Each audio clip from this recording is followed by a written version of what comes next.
Hey guys, tonight we're taking a journey to the Red Planet, to a world that humanity has dreamed of, colonizing for decades. Mars, the crimson jewel in our solar system's crown, the next frontier, the backup plan for civilization itself. Elon Musk wants to send 1 million people there. NASA's planning crewed missions. Science fiction has painted it as humanity's destiny. But here's the thing about Mars that nobody wants to tell you. It's not a new home waiting for you to move in. It's a frozen, irradiated wasteland that wants to kill you in more ways than you can imagine. And if you think you're tough enough to survive there, if you think your hiking boots and survival instincts would keep you alive, you're dead wrong. Literally. So, before you get comfortable, take a moment to like the video and subscribe. But only if you genuinely enjoy what I do here. And let me know in the comments where you're tuning in from and what time it is for you. It's always fascinating to see who's joining us from around the world. Now, dim the lights. Maybe turn on a fan for that soft background hum. And let's ease into tonight's journey together, because we're about to find out exactly why you wouldn't last a single day on Mars. You've made it. After a 9-month journey through the void of space, cramped in a metal tube with recycled air and freeze-dried food, you're finally approaching Mars. Through the small porthole, the red planet looms larger and larger, its rusty surface scarred with ancient canyons and extinct volcanoes. It looks almost peaceful from orbit, like a giant marble floating in the cosmic dark. But peaceful is the last thing, Mars Island. As your spacecraft begins its descent, the first thing you notice is the atmosphere, or rather, the lack of it. Earth's atmosphere is thick, protective, a blanket that cushions incoming spacecraft and burns away the cosmic debris that would otherwise crater our planet daily. Mars has an atmosphere too, but calling it an atmosphere is like calling a whisper a shout. It's 96% carbon dioxide, toxic to human lungs, and so thin that it provides almost no protection from anything. The atmospheric pressure on Mars is less than 1% of Earth's. To put that in perspective, it's roughly equivalent to the pressure you'd experience at an altitude of 22 miles above Earth's surface. Commercial airliners fly at about 6 miles up, and passengers need pressurized cabins just to breathe. At 22 miles, your blood would literally boil. Your spacecraft is equipped with heat shields and parachutes designed specifically for Mars's thin atmosphere. But even with all that technology, landing on Mars is essentially a controlled crash. NASA calls it the 7 minutes of terror, for good reason. You're traveling at thousands of miles per hour, and you have to slow down to a gentle touchdown, using an atmosphere that's barely there. The heat shield glows white-hot as it bites into what little atmosphere exists. But it's not enough. The parachutes deploy, but they can only slow you down so much in air this thin. Rockets fire at the last second, burning precious fuel to keep you from becoming a new crater on the Martian surface. Even if everything goes perfectly, and that's a big if, you're still hitting the ground with enough force to rattle your teeth. But let's say you make it. Your spacecraft touches down with a bone-jarring thud that throws you against your restraints. Alarms are blaring, systems are cycling through post-landing checks, and outside your window, you see it. Mars. The surface stretches out in all directions. A barren expanse of rust-colored dirt and rocks, under a butterscotch sky. It's alien, beautiful in its desolation, and absolutely hostile to everything that makes you human. The first thing that hits you about the Martian surface isn't the cold or the radiation or the toxic dust. It's the silence. On Earth, you're surrounded by sound. Wind through trees, birds chirping, cars in the distance, the hum of civilization. Even in the most remote places on Earth, there's always something. The whisper of air molecules bumping into each other, the distant rumble of geological activity, the subtle signs of a living world. On Mars, there's nothing. The thin atmosphere means sound barely travels. What little noise there is gets swallowed up by the vast emptiness. It's not peaceful silence. It's the silence of death, of a world that gave up trying to sustain life billions of years ago. Your spacecraft systems are cycling down, and soon the only sounds you'll hear are your own breathing, your heartbeat, and the occasional creak of metal as temperature changes cause your landing vehicle to expand and contract. Even those sounds seem muffled, dampened by the alien environment pressing in around you. You check your instruments. The external temperature reads -80 degrees Fahrenheit. And it's midday on what passes for summer on Mars. At night, it'll drop to -195 degrees Fahrenheit. That's colder than the South Pole in the middle of winter. Colder than liquid nitrogen. Cold enough to freeze carbon dioxide out of what little atmosphere exists. You're wearing a state-of-the-art spacesuit, the pinnacle of human engineering, but it's essentially a tiny spaceship wrapped around your body. Every seal, every joint, every piece of equipment has to work perfectly. Because outside that suit is instant death. The suit itself weighs about 280 pounds on Earth, though on Mars, with its lower gravity, it only feels like about 106 pounds. Still, that's 106 pounds of life support equipment strapped to your body, and if any of it fails, you have minutes to live, maybe less. Your suit's heating system is working overtime just to keep you from freezing solid. The power consumption is enormous, draining your batteries faster than anticipated. You were supposed to have 12 hours of life support, but at this rate, you're looking at maybe 8 hours if you're lucky. And that's assuming nothing else goes wrong. The heads-up display in your helmet shows a cascade of yellow warning lights. Nothing critical yet, but the trend is clear. Mars is already trying to kill you, and you haven't even taken your first step outside the landing vehicle. The psychological impact hits you like a physical blow.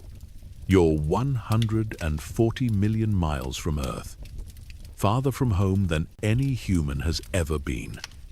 If something goes wrong, there's no rescue mission coming. There's no calling for help. There's no helicopter that can swoop in and airlift you to safety. You are alone on an alien world that doesn't want you there. But you came here for a reason. Maybe you're part of a scientific mission. Maybe you're a pioneer in humanity's expansion to the stars. Maybe you're just incredibly brave or incredibly foolish. Either way, you've got work to do.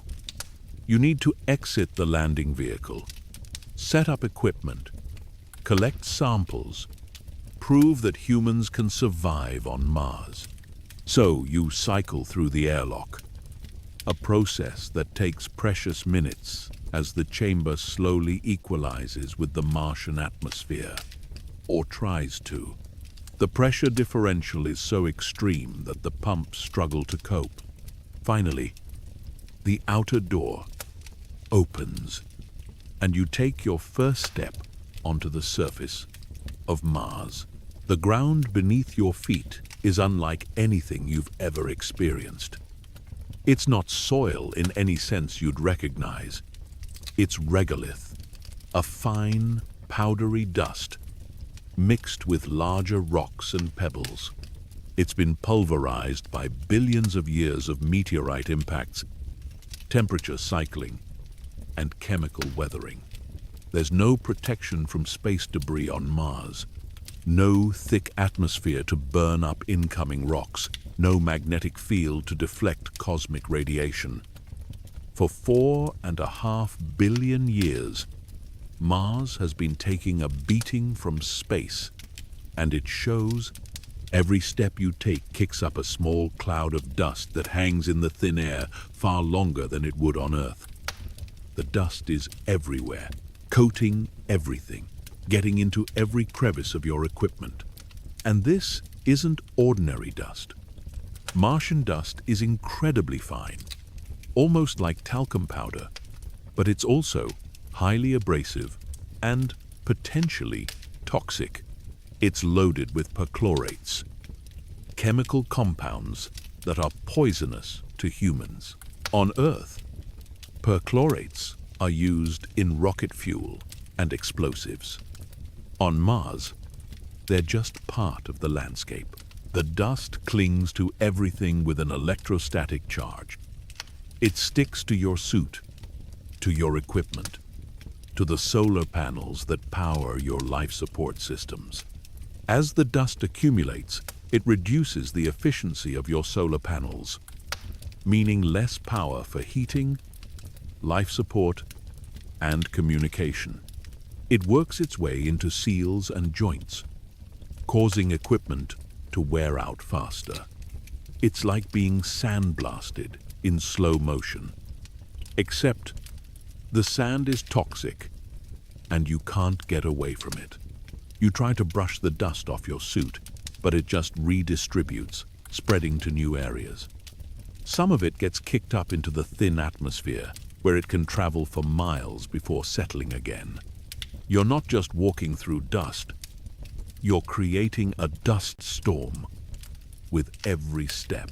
Your boots have been specially designed for the Martian surface, with treads that can grip the loose regolith and seals that should keep the dust out. Should being the operative word. You can already feel the grit working its way into the boot mechanisms. Every step becomes a little harder, a little less sure. The dust is winning, and you've been on the surface for less than 10 minutes. But the dust is just the beginning of your problems. The real killer on Mars isn't something you can see or touch. It's something that's been slowly cooking you since the moment you left Earth's protective embrace. Radiation. Earth is wrapped in a magnetic field that deflects most of the harmful radiation that streams through space. It's like having an invisible shield protecting everything on the planet's surface. Mars lost its magnetic field billions of years ago, leaving the surface exposed to the full fury of cosmic radiation. You're being bombarded by high-energy particles from deep space, from solar flares, from the general background radiation of the universe. Your spacesuit provides some protection, but it's like holding up an umbrella in a hurricane. Some radiation gets through, and it's damaging your cells at the molecular level with every passing second. On Earth, you're exposed to about 2 to 3 millisieverts of radiation per year from natural sources. Airline pilots who fly at high altitudes, where the atmosphere provides less protection, might get 5 millisieverts per year. Workers in nuclear power plants are limited to 20 millisieverts per year. On the surface of Mars, you're getting about 100 times the radiation dose you'd receive on Earth. In a single day on Mars, you'll absorb more radiation than most people on Earth get in an entire year. Your DNA is being damaged faster than your body can repair it. Your immune system is being suppressed. Your risk of cancer is skyrocketing with every breath you take. But cancer is a long-term problem, and you've got more immediate concerns. High doses of radiation cause acute radiation sickness, starting with nausea, vomiting, and fatigue. Then comes the hair loss, the bleeding, the infections as your immune system collapses. At the radiation levels you're experiencing on Mars, you'd start showing symptoms within hours. Your white blood cell count would plummet. Your bone marrow would stop producing new blood cells. Your intestinal lining would start to break down, causing severe internal bleeding. The radiation is cooking you from the inside out, and there's nothing you can do to stop it.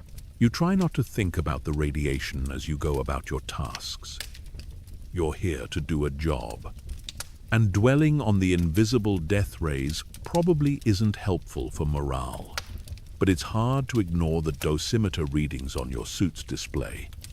The numbers keep climbing, marking your descent into radiation poisoning in real time. Each beep of the radiation detector is another nail in your coffin.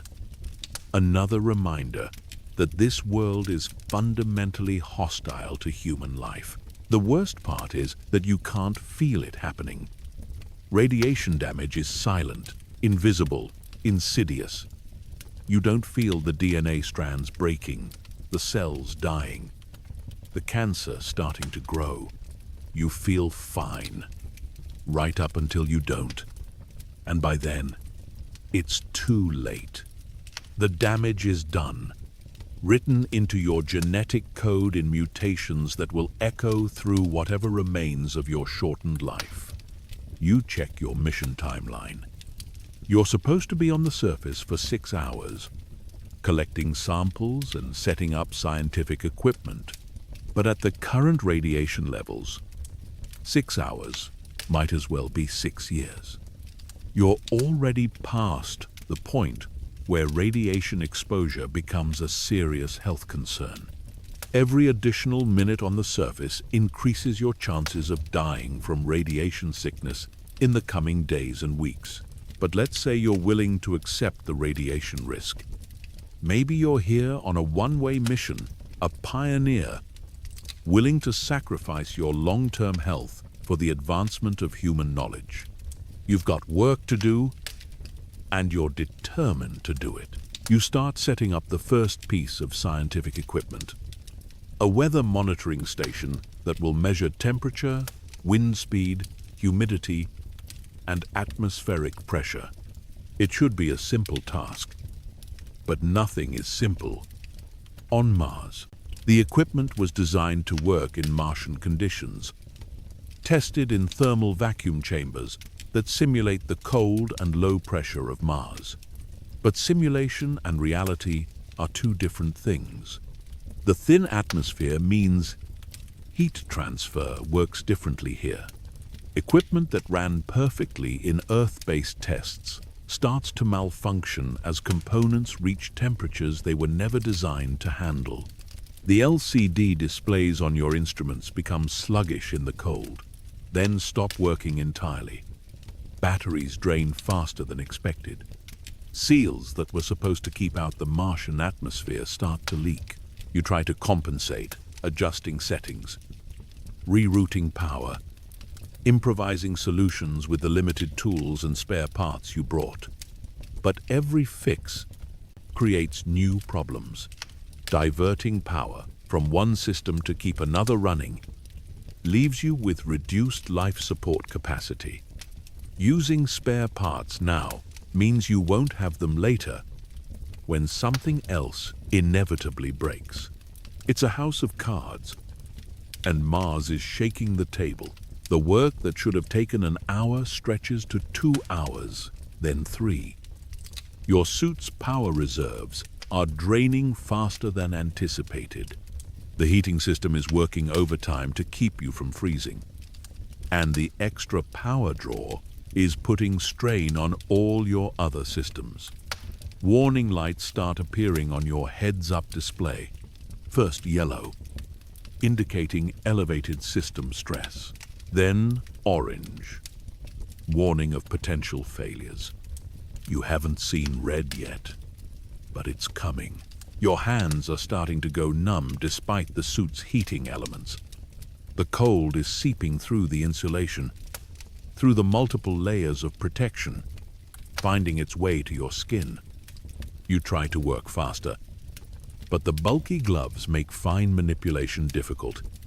Every task takes twice as long as it should. Screws that would take seconds to tighten on Earth become minute long struggles. Simple connections become complex puzzles. And all the while, the clock is ticking.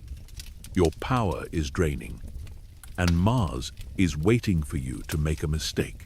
Then, it happens. You're trying to connect a data cable to the weather station. When the connector slips from your numb fingers, it's a tiny mistake. The kind of fumble that happens 1,000 times a day on Earth without consequence. But this isn't Earth. The connector bounces once on the hard regolith and disappears into a crack between two rocks. Without it, the weather station can't transmit data back to your landing vehicle. Hours of work, ruined by a moment of clumsiness, caused by the very environment you're trying to study. You could try to retrieve the connector, but that would mean lying prone on the freezing Martian surface, digging through toxic dust with your bulky gloves, exposing more of your suit to the abrasive regolith. The risk of damaging your life support systems would be enormous. Or you could abandon the weather station and move on to other tasks, accepting the failure and hoping to salvage something from the mission. Neither option is good. Every choice on Mars is a choice between bad and worse. You decide to move on, but the failure gnaws at you. This was supposed to be a routine setup, the kind of task that astronauts train for hundreds of times. But Mars doesn't care about your training. It doesn't care about your preparation or your expertise or your determination.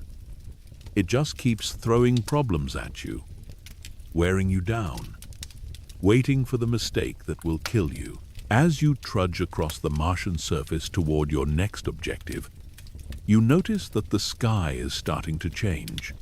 What began as a pale butterscotch color is deepening to an ominous orange-brown.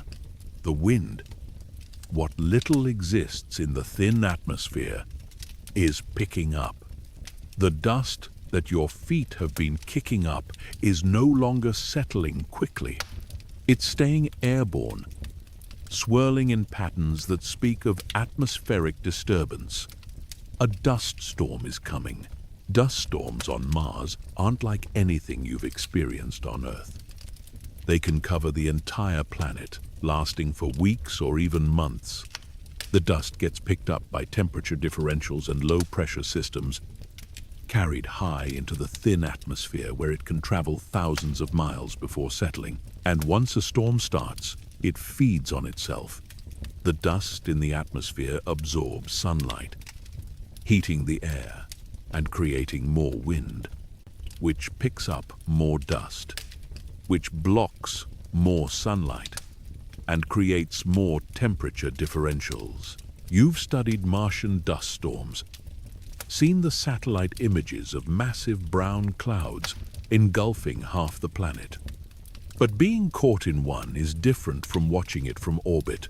The sky is darkening rapidly now, the sun disappearing behind a growing wall of airborne dust. The temperature is dropping as less sunlight reaches the surface. Your suit's heating system responds by drawing more power, accelerating the drain on your batteries. The wind is eerie on Mars. With such a thin atmosphere, it can't push you around the way wind does on Earth. Even 100-mile-per-hour wind on Mars would feel like a gentle breeze. But it can carry dust, and that dust can bury equipment, clog filters, and turn day into night. You're watching it happen in real time as the storm approaches. Visibility is dropping from miles to hundreds of yards to tens of yards. Soon, You won't be able to see your own landing vehicle unless you're standing next to it. You make the decision to return to your spacecraft, but navigation on Mars is proving more difficult than expected. The landscape is deceptively uniform, a monotonous expanse of rocks and dust that all looks the same. The GPS satellites that you rely on for navigation on Earth don't exist here. You're dependent on line-of-sight navigation, dead reckoning, and the occasional landmark. But in the growing dust storm, landmarks are disappearing. That distinctive rock formation you used as a reference point is now just a vague shadow in the swirling dust. The crater rim that marked the halfway point to your landing site has vanished entirely.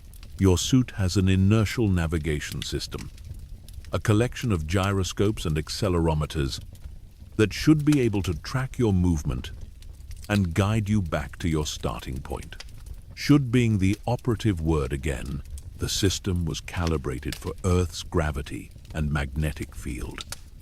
On Mars, with its different gravitational field and virtually non-existent magnetic field, the readings are suspect.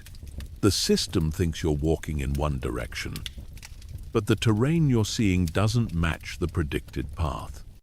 You could be walking in circles for all you know. The dust storm is intensifying, and panic is starting to set in. You can barely see 10 feet in any direction. The landscape that seemed so barren and featureless before now feels like an alien maze designed to confuse and disorient. Every rock looks like every other rock. Every rise and depression in the terrain could be leading you towards safety or away from it.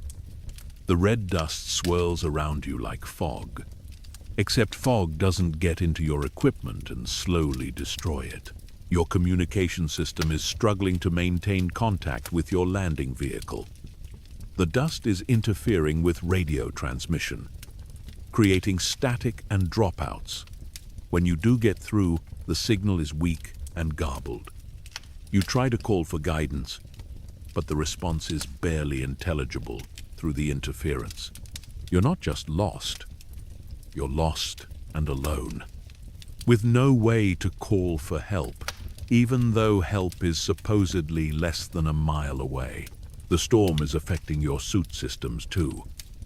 Dust is getting into the joints and seals despite all the engineering designed to prevent it. Your knee actuators are becoming stiff and unresponsive. The shoulder joints are making grinding noises that can't be good for the internal mechanisms. Most critically, dust is accumulating on your helmet visor, reducing your already limited visibility even further. You try to wipe it away, but the dust just smears across the surface, making things worse. Your power situation is becoming critical. The heating system is working harder to compensate for the reduced solar heating as the dust blocks the sunday. The navigation system is running constantly, trying to figure out where you are. The communication system is boosting power to try to punch through the interference. All of these systems are drawing power from the same batteries that keep you alive, and those batteries are draining faster than a leaky bucket. You're starting to feel the effects of stress and exertion. Your heart rate is elevated, which increases your oxygen consumption. Your breathing is becoming more rapid and shallow.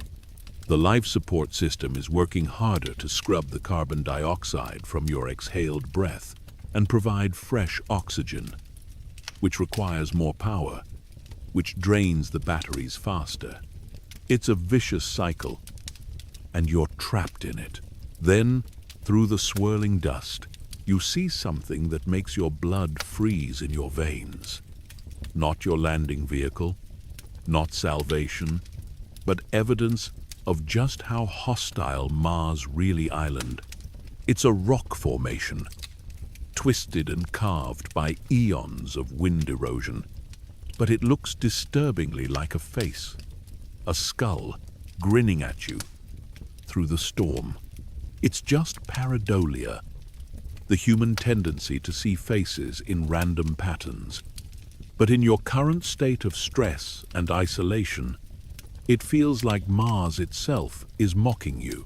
You force yourself to look away, to focus on the navigation problem, but the image sticks with you. Everything about this world seems designed to break down human psychology as efficiently as it breaks down human technology. The isolation, the silence, the alien landscape, the constant threat of equipment failure and death. Mars doesn't just want to kill your body. It wants to drive you insane first. Your suit's computer is estimating that you have approximately 90 minutes of life support remaining, assuming current power consumption rates. That might be enough time to find your landing vehicle, if you can figure out which direction to go. Or it might not. The dust storm shows no signs of abating. If anything, it's getting worse, reducing visibility to just a few feet in any direction. You're essentially walking blind through an alien wilderness with a dwindling air supply and no clear path home. You make a decision that might save your life or might doom you. You decide to stop moving and try to wait out the worst of the storm. Movement in these conditions is just as likely to take you further from safety as closer to it, and every step burns precious energy and life support. You find a large rock that provides some shelter from the wind and dust, and you hunker down to wait. But waiting brings its own psychological challenges. Alone in the storm, with nothing to do but watch your life support numbers tick down, your mind starts to play tricks on you. The suit's internal sounds, the hum of fans and pumps and heating elements, start to sound like voices in the wind. The swirling dust creates shapes and shadows that look like movement in your peripheral vision. You know it's just your brain trying to make sense of an environment it was never designed to handle, but knowing doesn't make it any less unsettling. The cold is getting worse. Your suit's heating system is struggling to keep up with the heat loss, and you can feel the chill creeping into your extremities. Your fingers and toes are going numb despite the heated elements in your gloves and boots. The cold is sapping your strength, making every movement more difficult. You try to move around to generate body heat, but that uses more oxygen and drains your batteries faster. Time seems to stretch and compress in the isolation of the storm. You check your chronometer obsessively, but the minutes crawl by with agonizing slowness. You've been hunkered down for what feels like hours, but the display shows only 20 minutes have passed. 20 minutes closer to death. 20 minutes of irreplaceable life support consumed by an alien world that doesn't care whether you live or die. The dust storm is doing more than just hiding your landing vehicle. It's actively trying to kill you in ways you didn't anticipate. The fine Martian dust is incredibly abrasive, wearing away at your suit's seals and joints with every gust of wind. It's also highly electrostatic, building up charges that interfere with your electronic systems. Your heads-up display flickers occasionally as static electricity disrupts the circuits. Your radio crackles with interference that sounds almost like alien voices speaking an incomprehensible language. The psychological isolation is perhaps worse than the physical dangers. Humans are social creatures, evolved to live in groups, to share experiences and support each other through hardship. On Mars, you are more alone than any human has ever been. Not just separated from other people by distance, but separated by an entire planet's worth of vacuum and radiation and cold. If you die here, in this storm, your body might not be found for years, decades, maybe never.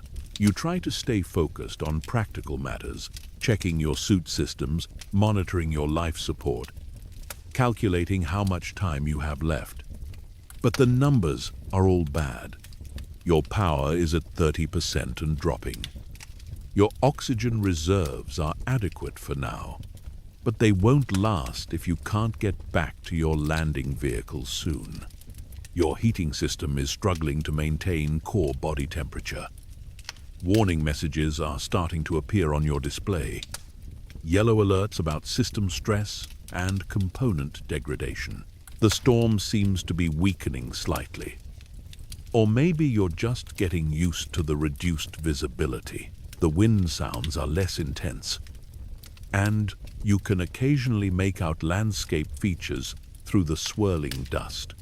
You decide to risk movement again, trying to retrace your steps back toward where you think your landing vehicle should be. But the dust has obscured all your previous tracks, and the terrain looks completely different in the reduced visibility.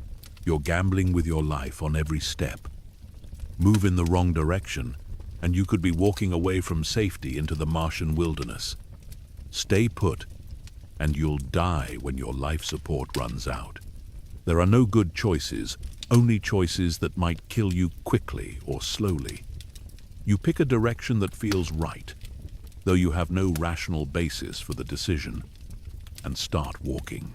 The dust-covered landscape stretches out in front of you like an alien moonscape. Every rock, every depression, every rise in the terrain could be a landmark, or could be just another piece of the endless Martian wasteland. Your boots crunch through the fine regolith, each step stirring up more dust that swirls around your legs like a physical manifestation of the planet's hostility. The storm is still raging, though with less intensity than before. You can see perhaps 50 feet in any direction, far enough to avoid walking off a cliff, but not far enough to spot your landing vehicle unless you stumble directly onto it. Your suit's navigation system is still struggling with the alien environment. The inertial guidance has accumulated errors over the hours you've been on the surface. And, without GPS correction, it's becoming increasingly unreliable. The compass is spinning wildly due to the lack of a strong magnetic field on Mars. You're navigating by dead reckoning and hope, two resources that are in short supply on an alien world. As you walk, you start to notice other disturbing aspects of the Martian environment. The gravity is different here, about 38% of Earth's gravity, and your body is struggling to adapt. Every step feels strange, like walking on a trampoline or through thick mud. Your inner ear, evolved for Earth's gravity, is sending confused signals to your brain. You feel dizzy and disoriented, even without the dust storm. Your depth perception is off, making it difficult to judge distances and avoid obstacles. The reduced gravity also affects how dust behaves. On Earth, dust settles quickly due to the strong gravitational pull and thick atmosphere. On Mars, particles can stay airborne for much longer, creating a perpetual haze that reduces visibility, even when there isn't an active storm. The dust you're kicking up with each step hangs in the thin air like a persistent fog, marking your passage but also obscuring your vision of what lies ahead. You're also dealing with the psychological effects of sensory deprivation. The silence on Mars is unlike anything you've experienced on Earth. There are no birds, no insects, no rustle of leaves in the wind. Even the wind itself is nearly silent due to the thin atmosphere. The only sounds are those generated by your own suit. The hum of fans, the whisper of oxygen flow, the occasional beep of an alert. It's like being trapped inside a mechanical cocoon, isolated from the world around you by layers of technology and the vacuum of space. The visual environment is equally alien. The butterscotch sky, the red-orange landscape, the lack of any vegetation or signs of life. Your brain keeps trying to process the landscape in familiar terms, looking for trees or grass or anything green, but finding only the endless rust-colored expanse of a dead world. It's beautiful in its desolation, but it's also deeply unsettling to a mind evolved in Earth's green and blue environment. Your power situation is becoming desperate. The heating system is consuming energy at an alarming rate as the temperature continues to drop with the reduced sunlight from the dust storm. You're at 20% battery capacity, with maybe 45 minutes of full life support remaining. After that, systems will start shutting down automatically to preserve whatever power remains for the most critical functions. First to go will be the heating for your extremities, then the powered joints that help you move, then finally the air recycling system itself. You try to conserve power by reducing your activity level, moving more slowly and deliberately. But slower movement means it takes longer to cover ground, and you don't have longer. You're caught in another impossible choice. Move quickly and drain your batteries faster, or move slowly and risk running out of air before you find shelter. Mars specializes in these no-win scenarios, forcing you to choose between different ways to die. The landscape ahead looks familiar, but then again, most of the Martian surface looks familiar in its sameness. You think you recognize a particular rock formation, a cluster of boulders that might have been near your landing site. Or it might be a completely different cluster of boulders that just happens to look similar. In the reduced visibility of the dust storm, with your stress-addled brain trying to find patterns where none exist, every landmark becomes questionable. You press on toward the rocks, hoping they're the ones you remember. As you get closer, you realize they're not the right formation. These rocks are different, arranged in a pattern you don't recognize. You've been walking in the wrong direction, burning precious time and life support in pursuit of a false landmark.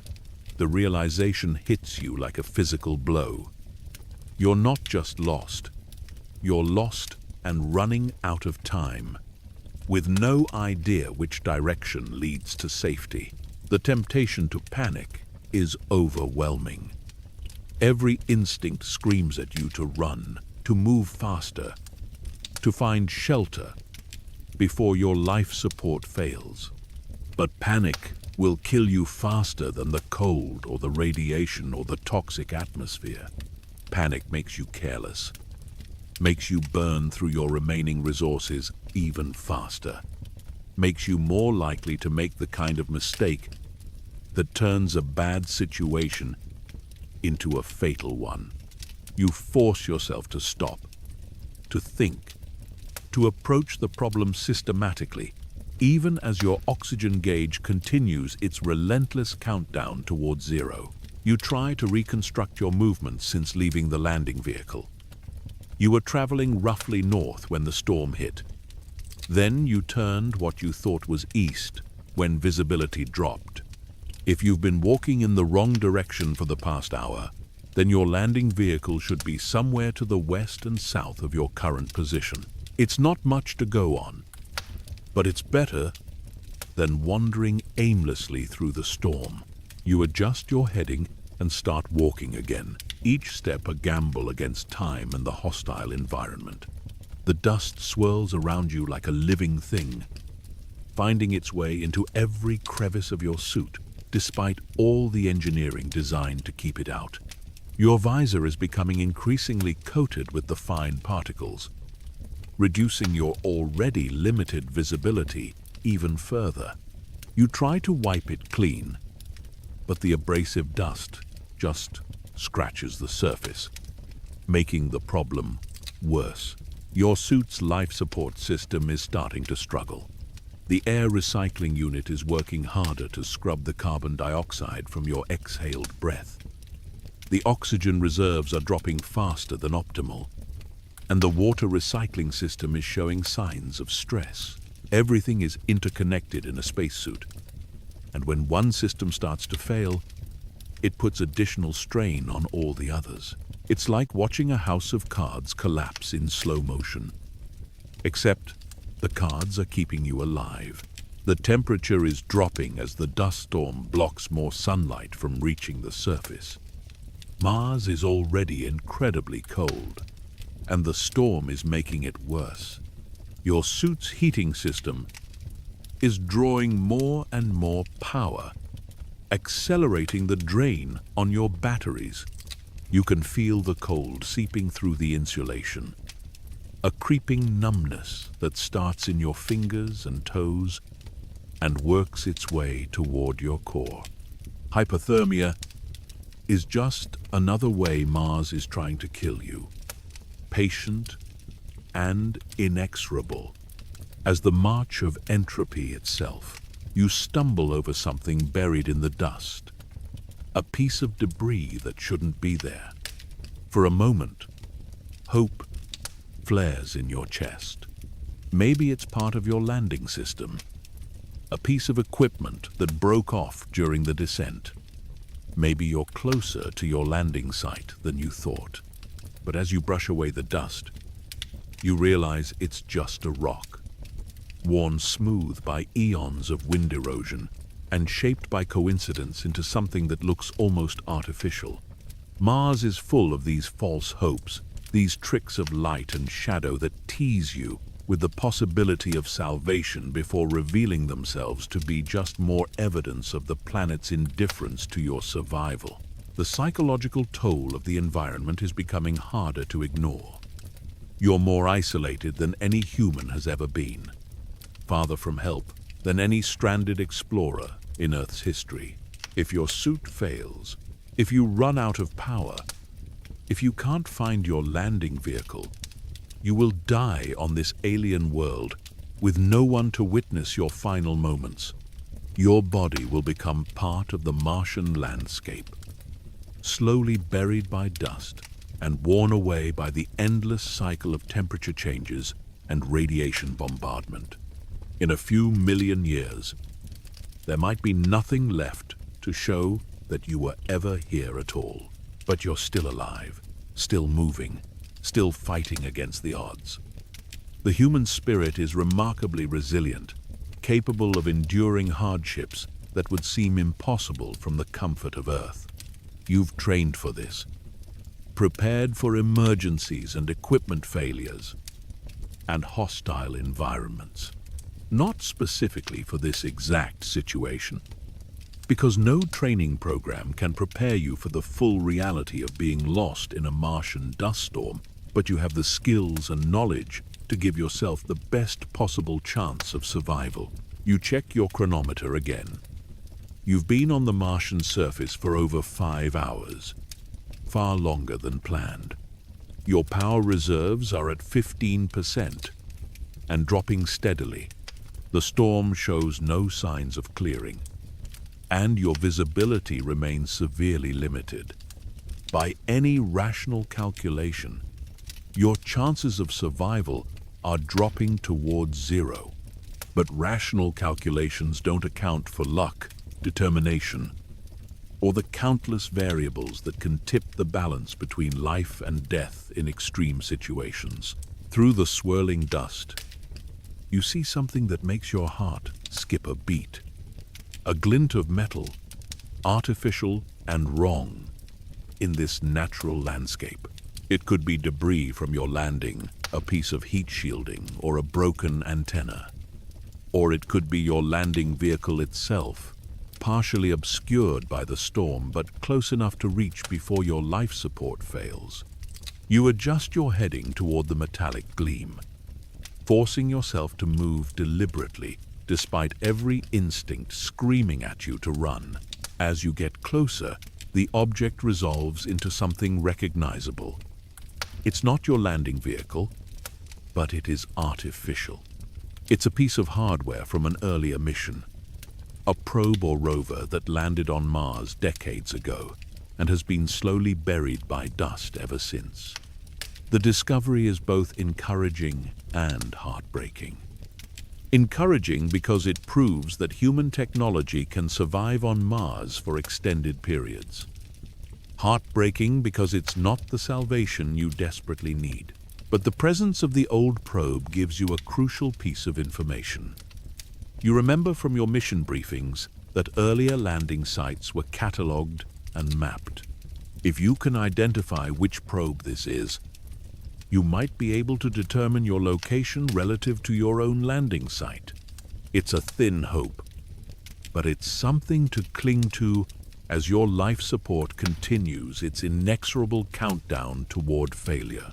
You kneel beside the probe, brushing away decades of accumulated dust to reveal identifying markings. The metal is pitted and scarred by the Martian environment, but you can make out enough details to identify it as a lander from a mission in the early 2020s. According to your mental map of Mars, that probe landed approximately 12 kilometers from your planned landing site. 12 kilometers. In a dust storm, with failing life support and limited visibility. 12 kilometers might as well be 12,000, but at least you know which direction to go. Your landing site should be roughly southeast of the old probe. You adjust your heading again, now with a concrete destination rather than just blind hope. 12 kilometers is a long way in a spacesuit, especially in hostile conditions. But it's not impossible. Marathon runners cover more distance than that, and they don't have the benefit of reduced gravity to make each step easier.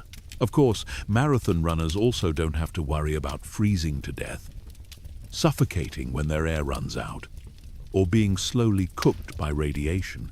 They run on groomed tracks or paved roads, not through fine dust that gets into everything and reduces visibility to a few meters. They have support teams and aid stations and the option to drop out if things get too difficult. You have none of those luxuries.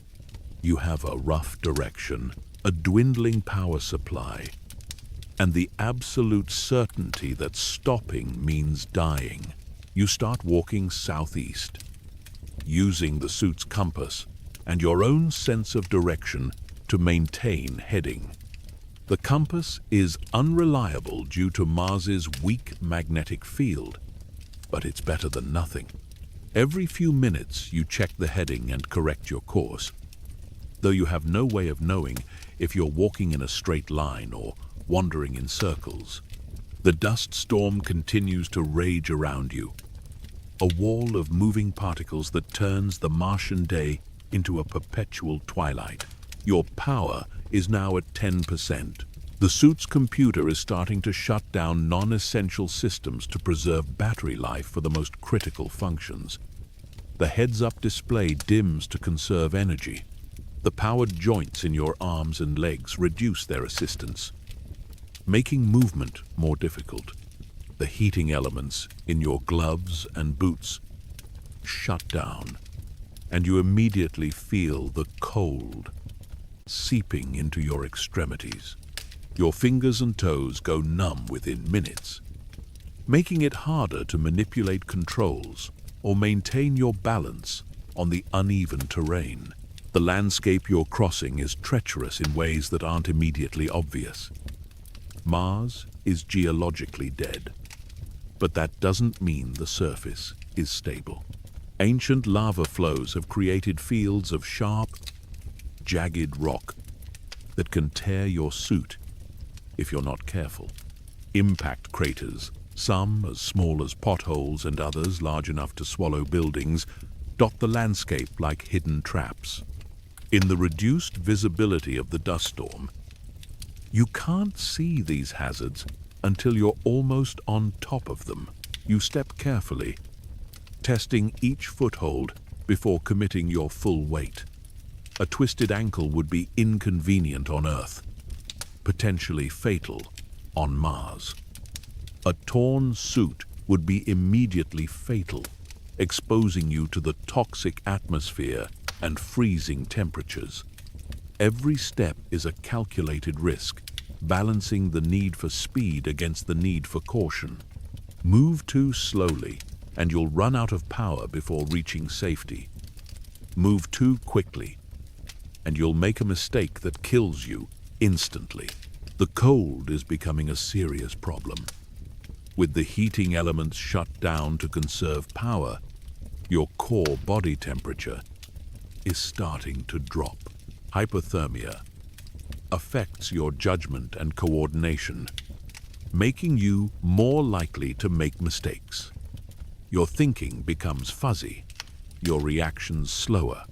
You catch yourself stumbling more frequently, and it takes conscious effort to maintain your heading. The human body simply wasn't designed to operate in an environment this hostile. You're also dealing with the effects of low atmospheric pressure on your physiology. Even though your suit maintains internal pressure, the reduced ambient pressure affects how your body regulates temperature and circulation. Your extremities are more susceptible to frostbite, and the risk of decompression sickness increases if your suit is damaged. It's like being at high altitude and in a freezer simultaneously, with the added bonus of toxic air that will kill you if your life support fails. The dust storm seems to be weakening slightly, or perhaps you're just adapting to the reduced visibility. You can occasionally make out terrain features through the swirling particles, though nothing looks familiar. The Martian landscape has a repetitive quality that makes navigation difficult even under ideal conditions. Rock formations that seem distinctive from a distance prove to be common when you get closer. Craters that appeared unique turn out to be variations on the same basic theme of cosmic bombardment. Your oxygen levels are becoming a concern. The suit's air recycling system is working harder than designed, trying to scrub carbon dioxide from your exhaled breath while dealing with the stress of extended operation in a hostile environment. The filters are clogging with dust, despite the seals that are supposed to keep the Martian atmosphere out. Nothing works quite as well in reality as it does in the laboratory, and Mars has a way of finding the weak points in even the most carefully designed systems. You check your power again. 8% remaining. At the current consumption rate, you have perhaps 20 minutes of full life support left.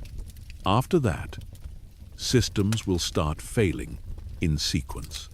First the heating, then the powered joints, then the air recycling, and finally the oxygen supply itself.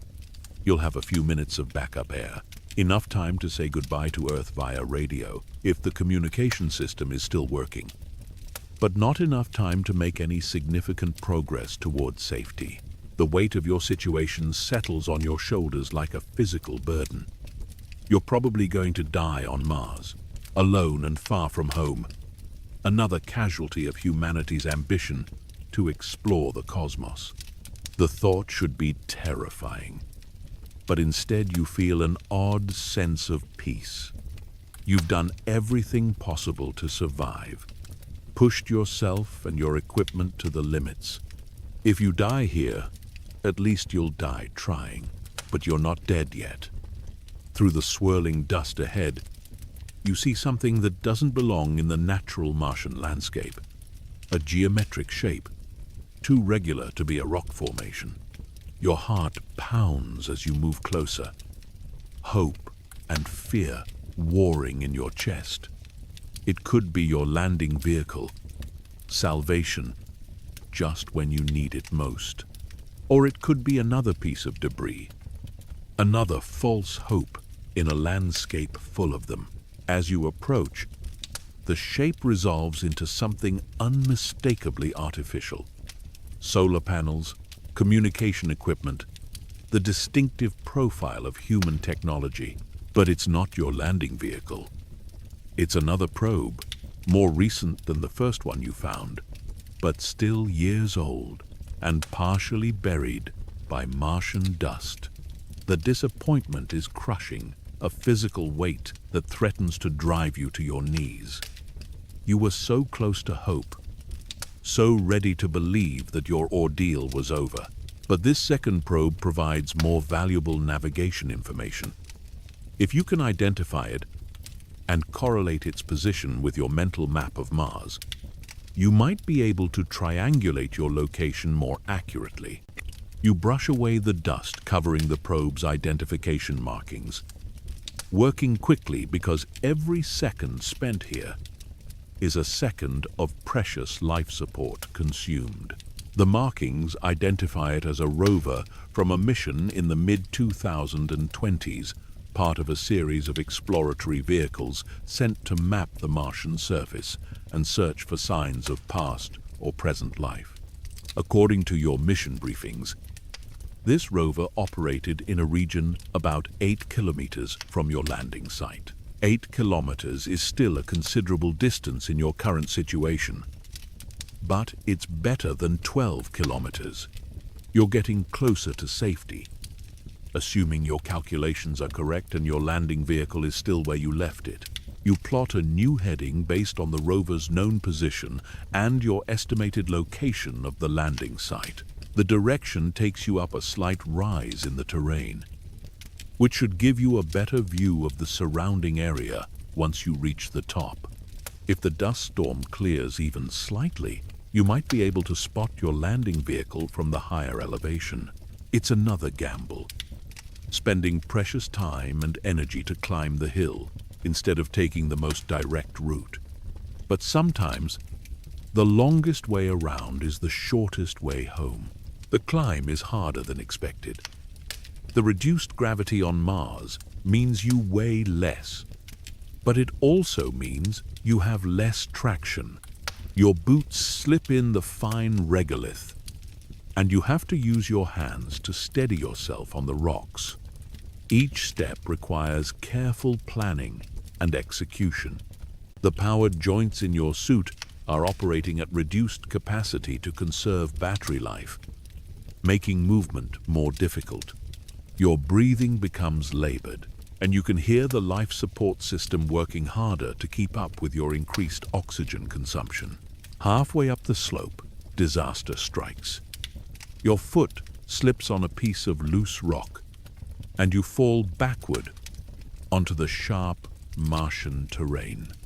The impact drives the air from your lungs and sends a jolt of pain through your back where you landed on a jagged stone. For a terrifying moment, you lie still, checking for damage to your suit.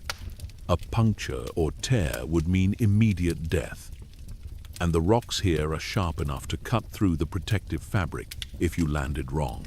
Your suit's integrity alarms remain silent, indicating no breach has been detected, but the fall has cost you precious time and energy, and you can feel new aches and pains where your body impacted the unforgiving Martian surface. Getting back to your feet is a struggle without the full assistance of the suit's powered joints.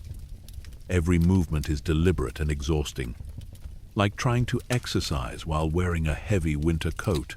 You continue the climb, more carefully now, acutely aware of how close you came to disaster. A single moment of carelessness could have ended your life and left your body as another artifact of human exploration on the Red Planet. The margin for error on Mars is essentially zero. Everything that can go wrong will go wrong. And when it does, there's no safety net, no backup plan, no one coming to rescue you. Finally, you reach the top of the rise and look out over the Martian landscape. The view is both spectacular and discouraging. Spectacular because you can see for kilometers in every direction the alien beauty of an untouched world stretching to the horizon. Discouraging, because you can see no sign of your landing vehicle. The dust storm is still active, reducing visibility and creating a perpetual haze that obscures distant objects.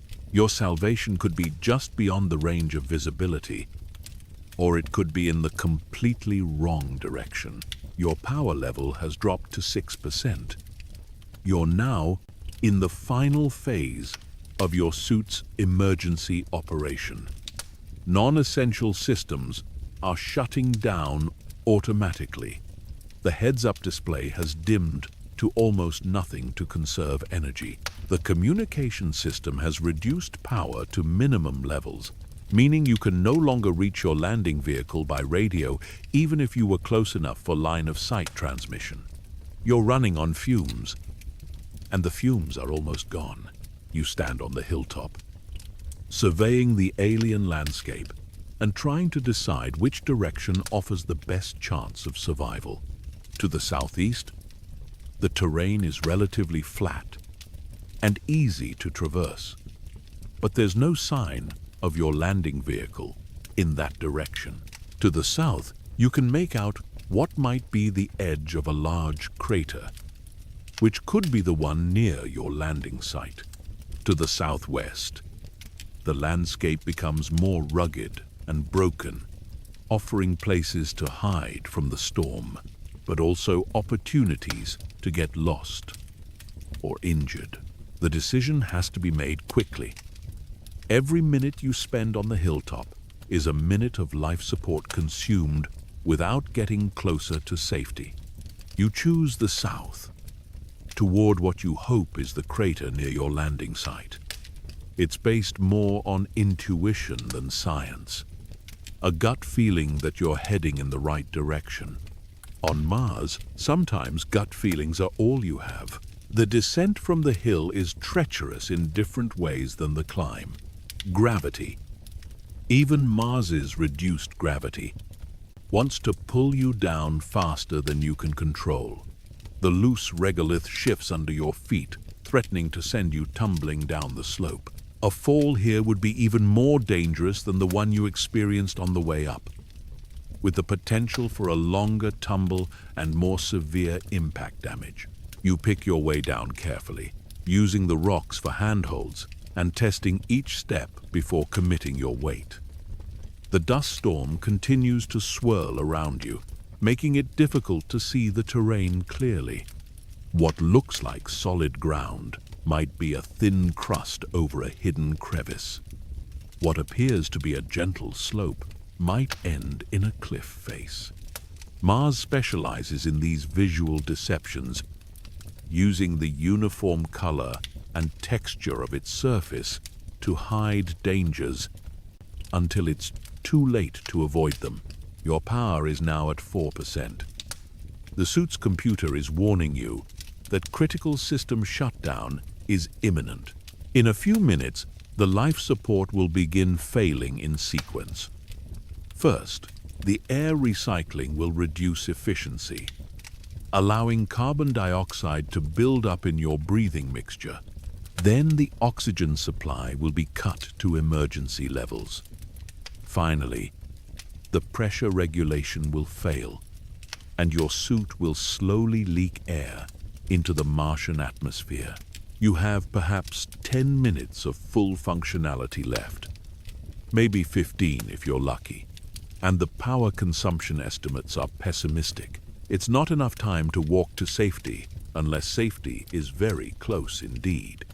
Your only hope now is that your landing vehicle is just beyond the next rise, just around the next rock formation, just within reach of your dwindling life support reserves. The terrain ahead looks promising. There's a depression in the ground that could be the crater you're looking for, and the rocks are arranged in a pattern that seems familiar. But you've been fooled by similar terrain features before, and you can't afford to chase another false hope. Every step now is a gamble with your life. Every decision, potentially your last. You press on toward the depression, forcing yourself to move steadily despite the growing cold. and the increasing difficulty of operating the suit's controls with numb fingers. The heating elements failed several minutes ago, and the Martian cold is seeping through the insulation like water through a leaky dam. Your core body temperature is dropping, affecting your judgment and coordination at the worst possible time. As you approach the edge of the depression, you realize it's not a crater at all, but a dry riverbed, carved eons ago, when Mars had liquid water flowing on its surface.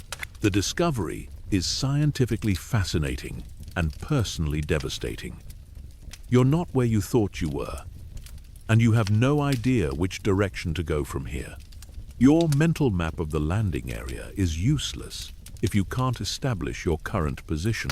Your suit's computer chimes with a warning tone you've never heard before. Critical power levels reached. Life support transition to emergency mode in 60 seconds. The countdown has begun, and there's nothing you can do to stop it. In 1 minute, your life support will be reduced to the absolute minimum necessary to keep you alive, and even that won't last long. You look around desperately, hoping for some sign of your landing vehicle, some indication that salvation is near. But there's nothing. Just the endless expanse of rust-colored rock and dust under an alien sky. The storm continues to rage, indifferent to your plight, caring nothing for your hopes or fears or the loved ones waiting for your return to Earth. The 60 seconds pass with agonizing slowness. You can hear your own heartbeat echoing in the confines of your helmet, can feel each breath as a conscious effort as the life support systems begin their final descent into failure. The heads-up display flickers once and goes dark, leaving you with only the basic indicators built into the suit's chest panel.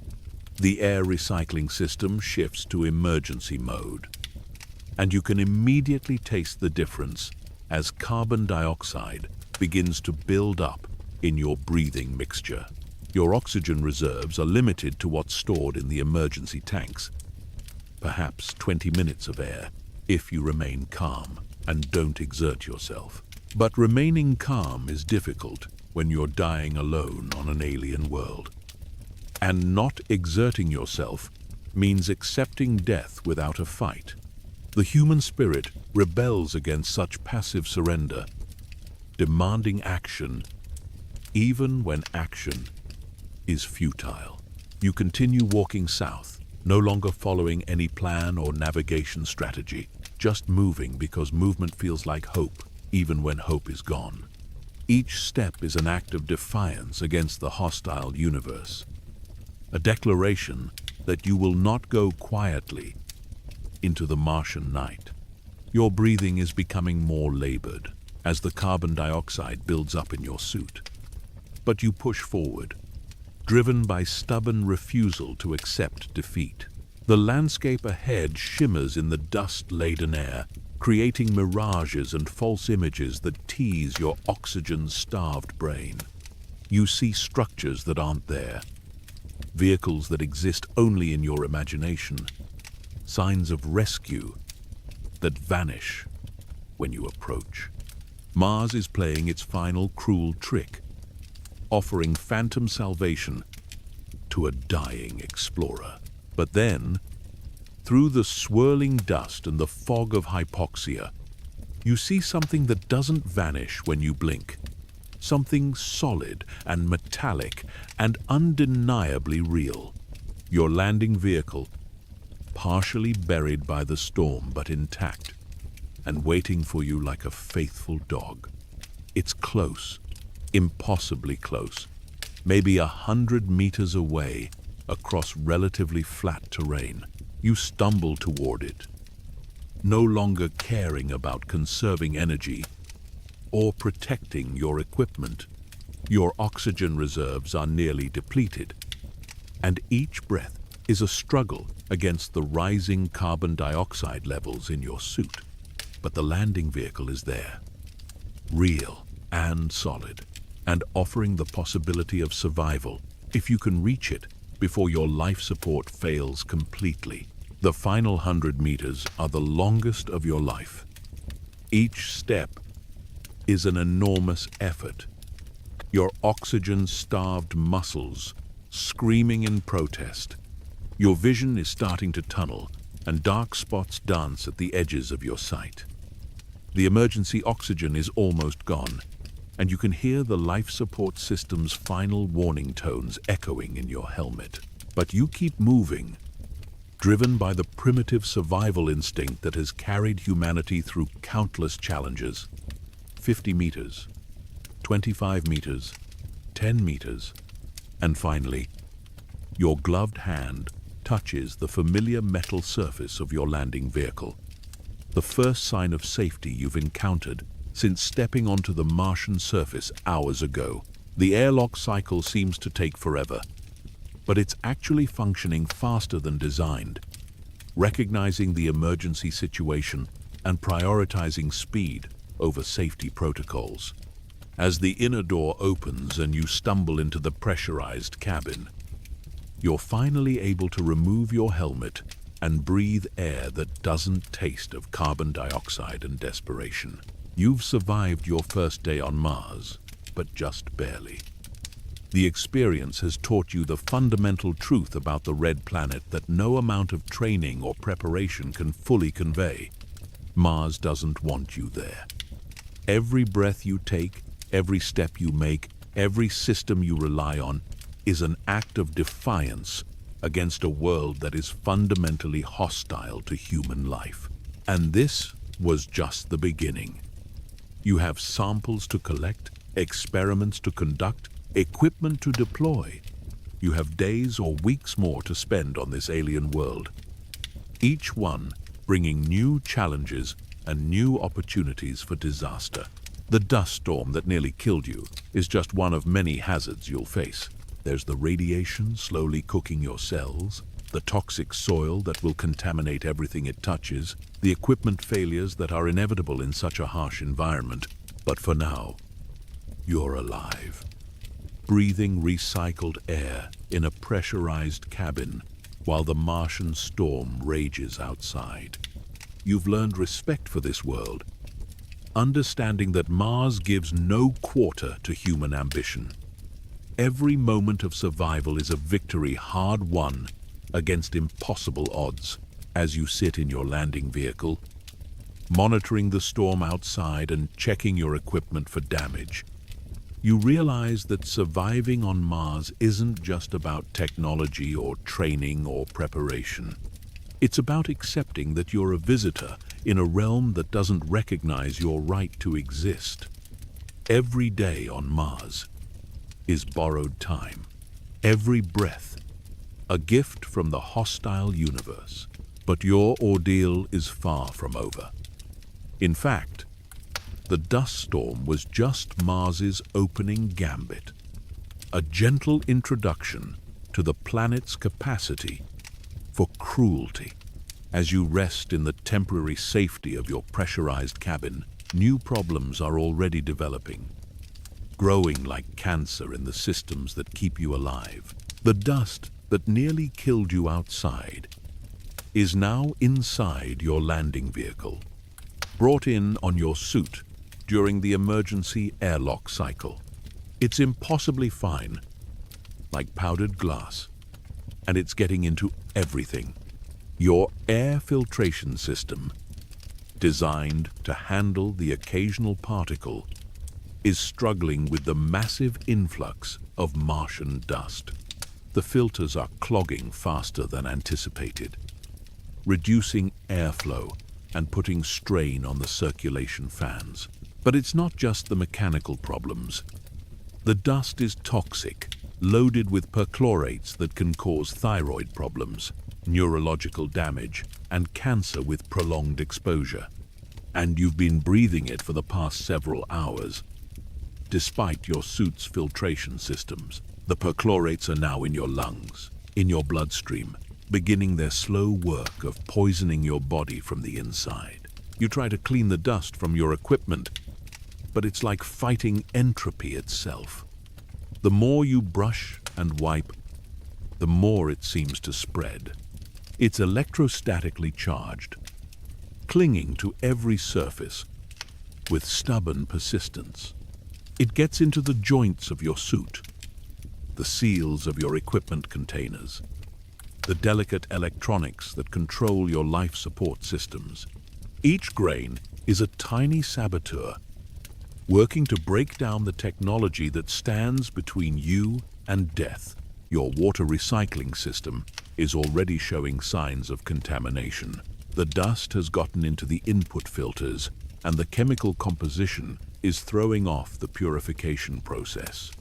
The water tastes metallic, bitter, with the flavor of iron oxide and unknown minerals. You have backup water supplies, but they're limited, designed to last for the planned mission duration, not for extended survival in a hostile environment. Food is another growing concern. Your supply was calculated precisely for the mission parameters, with minimal excess weight. But the stress of survival, the cold exposure, the physical exertion of fighting through the dust storm, all of these have increased your caloric needs beyond what was planned. You're burning through your food reserves faster than anticipated, and there's no possibility of resupply. Mars doesn't grow food, doesn't offer sustenance to hungry explorers. Every calorie you consume brings you closer to starvation. The psychological toll is perhaps worse than the physical challenges. You've been alone on Mars for less than a day, and already the isolation is eating at your sanity. Humans are social creatures, evolved to live in groups, to share experiences, and draw strength from community. On Mars, you are more alone than any human has ever been. Separated from your species by millions of miles of vacuum and radiation, the silence is particularly disturbing. On Earth, even in the quietest places, there's always some ambient sound. The rustle of leaves, the distant hum of civilization, the subtle sounds of a living world. On Mars, there's nothing. The thin atmosphere can barely carry sound, and there's no life to make noise anyway. The only sounds are those you make yourself, and they seem unnaturally loud in the alien stillness. You try to establish communication with Earth, to hear a human voice, to confirm that you're not the last person in the universe. But the communication delay is crushing. Radio signals take between 4 and 24 minutes to travel between Earth and Mars, depending on the planet's positions in their orbits. You can send a message, but any response will come long after the conversation has lost its immediacy. It's like talking to ghosts, voices from the past, offering comfort that arrives too late to matter. The landing vehicle systems are struggling with the Martian environment in ways that weren't anticipated during testing. The seals that were supposed to keep the Martian atmosphere out are slowly degrading under the assault of the toxic dust and extreme temperature variations. The metal components are contracting and expanding with each day-night cycle, creating stress fractures that grow a little larger with each thermal shock. Your power systems are under constant strain. The solar panels that were supposed to provide clean, renewable energy are being steadily coated with dust, reducing their efficiency with each passing hour. The nuclear power source that backs up the solar array is working harder than designed, consuming fuel at an accelerated rate. Every system that draws power is competing for the same limited energy budget, and the budget is shrinking. The waste management systems are another source of growing concern. On Earth, dealing with human waste is a simple matter of plumbing and municipal systems. On Mars, Every drop of water, every gram of organic matter must be recycled and reused. The systems designed to process waste are struggling with the reality of human biology in an alien environment. The stress, the different diet, the radiation exposure. All of these factors are affecting your body's waste production in ways that strain the recycling equipment.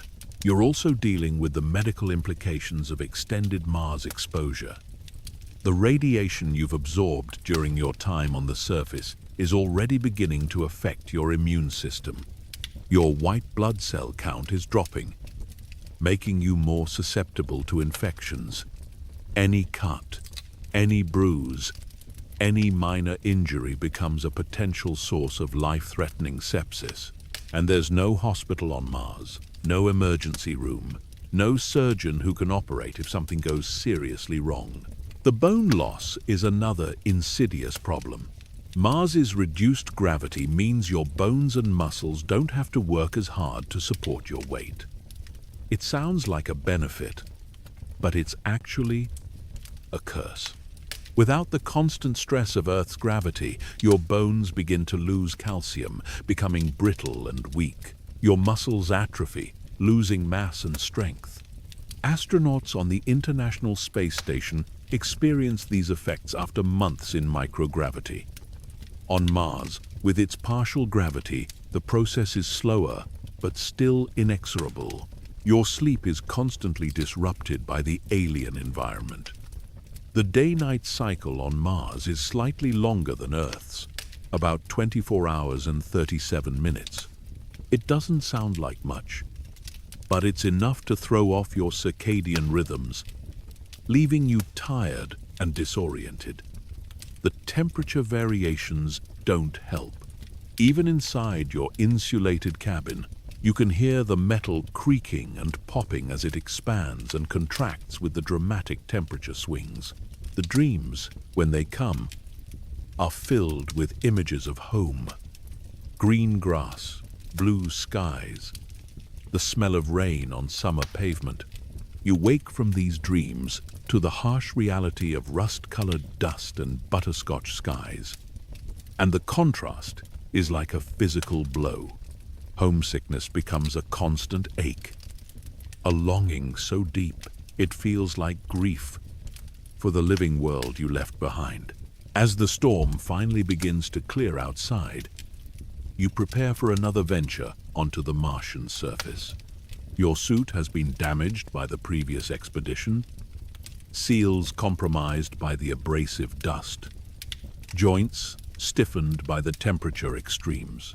The repair process is painstaking, requiring tools that weren't designed for such extensive maintenance. Every patch, every seal replacement, every system check takes longer than it should, consuming precious time and resources. The landscape revealed by the clearing storm is even more alien than before. The dust has redistributed, covering familiar landmarks and creating new ones. What little you thought you knew about the terrain around your landing site has been erased, leaving you to navigate by instruments and dead reckoning. The GPS satellites that you take for granted on Earth don't exist here. You're dependent on inertial navigation and line-of-sight references, both of which are compromised by the alien environment. Your mission objectives seem increasingly irrelevant in the face of basic survival. You were supposed to collect geological samples, deploy scientific instruments, conduct experiments that would advance human understanding of Mars. But every moment spent on these tasks is a moment of exposure to radiation, to the toxic atmosphere, to the 1,000 ways that Mars tries to kill you. The noble goals of scientific exploration seem like luxury items when measured against the basic need to stay alive. The sample collection equipment is malfunctioning in ways that weren't anticipated. The drilling apparatus, designed to extract core samples from the Martian surface, is being fouled by the fine dust that gets into every mechanism. The containers meant to preserve samples are developing leaks as the seals degrade in the harsh environment. Even when you do manage to collect samples, there's no guarantee they'll survive the journey back to Earth in any condition suitable for analysis. Communication with your mission controllers on Earth becomes increasingly frustrating as the reality of your situation diverges from their expectations. They're working from models and simulations, trying to manage a mission based on theoretical scenarios. You're dealing with the messy, chaotic, unpredictable reality of an alien world that doesn't conform to human assumptions. Their suggestions, delivered with the delay of interplanetary communication, often seem irrelevant or even dangerous when applied to your actual circumstances. The food situation continues to deteriorate. The carefully calculated nutritional requirements didn't account for the stress of survival, the increased caloric needs of working in a hostile environment, the simple psychological comfort that food provides when you're alone and afraid. You find yourself rationing meals, not by the mission timeline, but by the harsh mathematics of survival. Every bite consumed brings you closer to the moment when there's nothing left to eat. Water recycling becomes an obsession, a constant monitoring of inputs and outputs, losses and gains. Every drop of water that escapes the closed-loop system is gone forever, irreplaceable in a world where water exists only as ice locked in the polar caps or trace amounts in the thin atmosphere. You find yourself measuring your own perspiration, calculating the water content of your exhaled breath, treating your body's waste products as precious resources to be conserved and recycled. The solar array efficiency continues to decline as dust accumulates on the panels. You try to clean them, but the process exposes you to additional radiation and risks, damaging the delicate photovoltaic cells. It's another impossible choice. Accept the declining power generation or risk destroying your power source entirely in an attempt to restore its efficiency. Mars specializes in these no-win scenarios, forcing you to choose between different flavors of potential disaster. Your mental state becomes a battlefield between training and instinct, between the rational understanding of your situation and the emotional reality of being stranded on an alien world. You talk to yourself constantly, not from madness, but from the desperate need to hear a human voice, even if it's your own. The sound of your own speech becomes a lifeline, a reminder that you're still human in a place that seems designed to strip away everything that makes you human.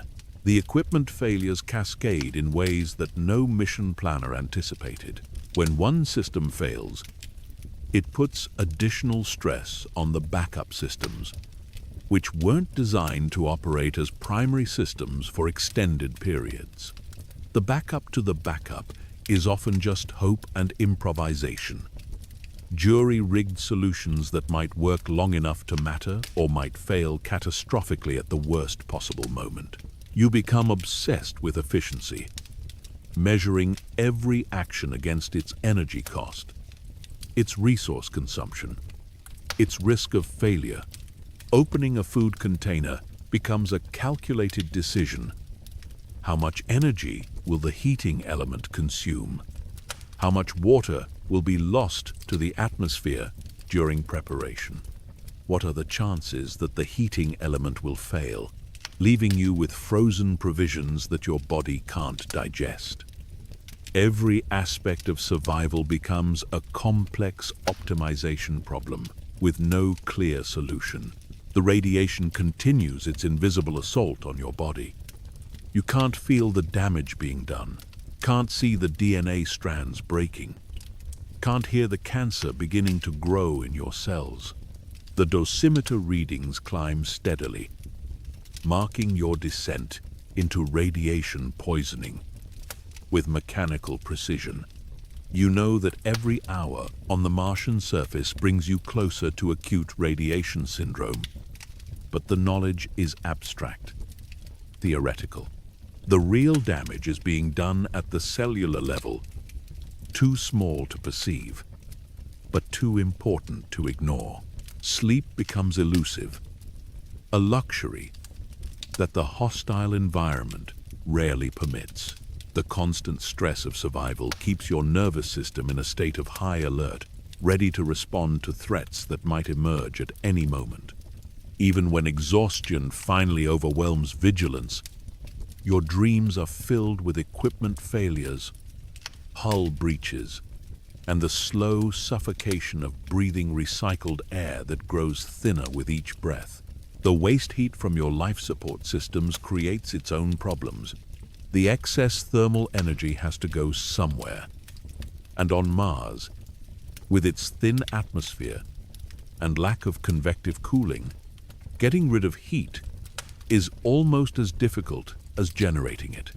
Your cabin becomes uncomfortably warm during peak operation periods, forcing you to choose between thermal comfort and power efficiency.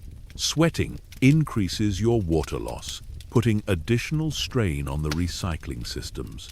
Your tools begin to fail in ways that reveal the fundamental incompatibility between human technology and the Martian environment. Lubricants freeze solid in the extreme cold, then boil away in the heat of the cabin. Metal components become brittle and prone to fracture. Rubber seals lose their flexibility and begin to leak. Every piece of equipment that worked perfectly on Earth becomes unreliable and temperamental on Mars. The psychological effects of isolation compound daily. Without other people to provide social interaction, emotional support, and simply the reassurance that comes from being part of a group, your mental state begins to deteriorate in subtle but significant ways. You find yourself anthropomorphizing your equipment, talking to machines as if they were companions, investing them with personalities and motivations that exist only in your increasingly stressed mind. The landing vehicle itself becomes both sanctuary and prison. It's the only place on Mars where you can remove your helmet, breathe freely, and feel momentarily safe from the hostile environment outside. But it's also a cramped, artificial space that smells of recycled air and human waste. A technological bubble surrounded by a universe that wants to crush it. The walls that protect you also confine you, creating a claustrophobic environment that becomes more oppressive with each passing day. Navigation remains a constant challenge. The landscape of Mars is simultaneously monotonous and deceptive, offering few distinctive landmarks, but many opportunities for confusion. Rock formations that seem unique from one angle prove to be commonplace when viewed from another. The lack of vegetation, weather patterns, or any signs of life means that the terrain offers no natural guides for navigation. You're dependent on instruments that weren't designed for extended use in such a harsh environment, and those instruments are slowly failing. The mission timeline becomes increasingly irrelevant as survival takes precedence over exploration. Tasks that were supposed to take hours stretch into days as you deal with equipment failures, environmental hazards, and the simple reality that everything is harder on Mars. The scientific objectives that brought you here seem like artifacts from another life. Goals conceived by people who never had to face the daily challenge of staying alive on an alien world. Your relationship with risk undergoes a fundamental transformation. On Earth, you could take calculated risks, knowing that help was available if things went wrong. On Mars, every risk is potentially fatal. Every mistake, possibly your last. You find yourself paralyzed by the implications of minor decisions, spending precious time and mental energy analyzing actions that would be automatic on Earth. The simple act of opening a valve or flipping a switch becomes fraught with potentially lethal consequences. The dust continues to be an omnipresent enemy, finding its way into every system despite the most sophisticated sealing technology. It acts as an abrasive, wearing down moving parts and clogging filters.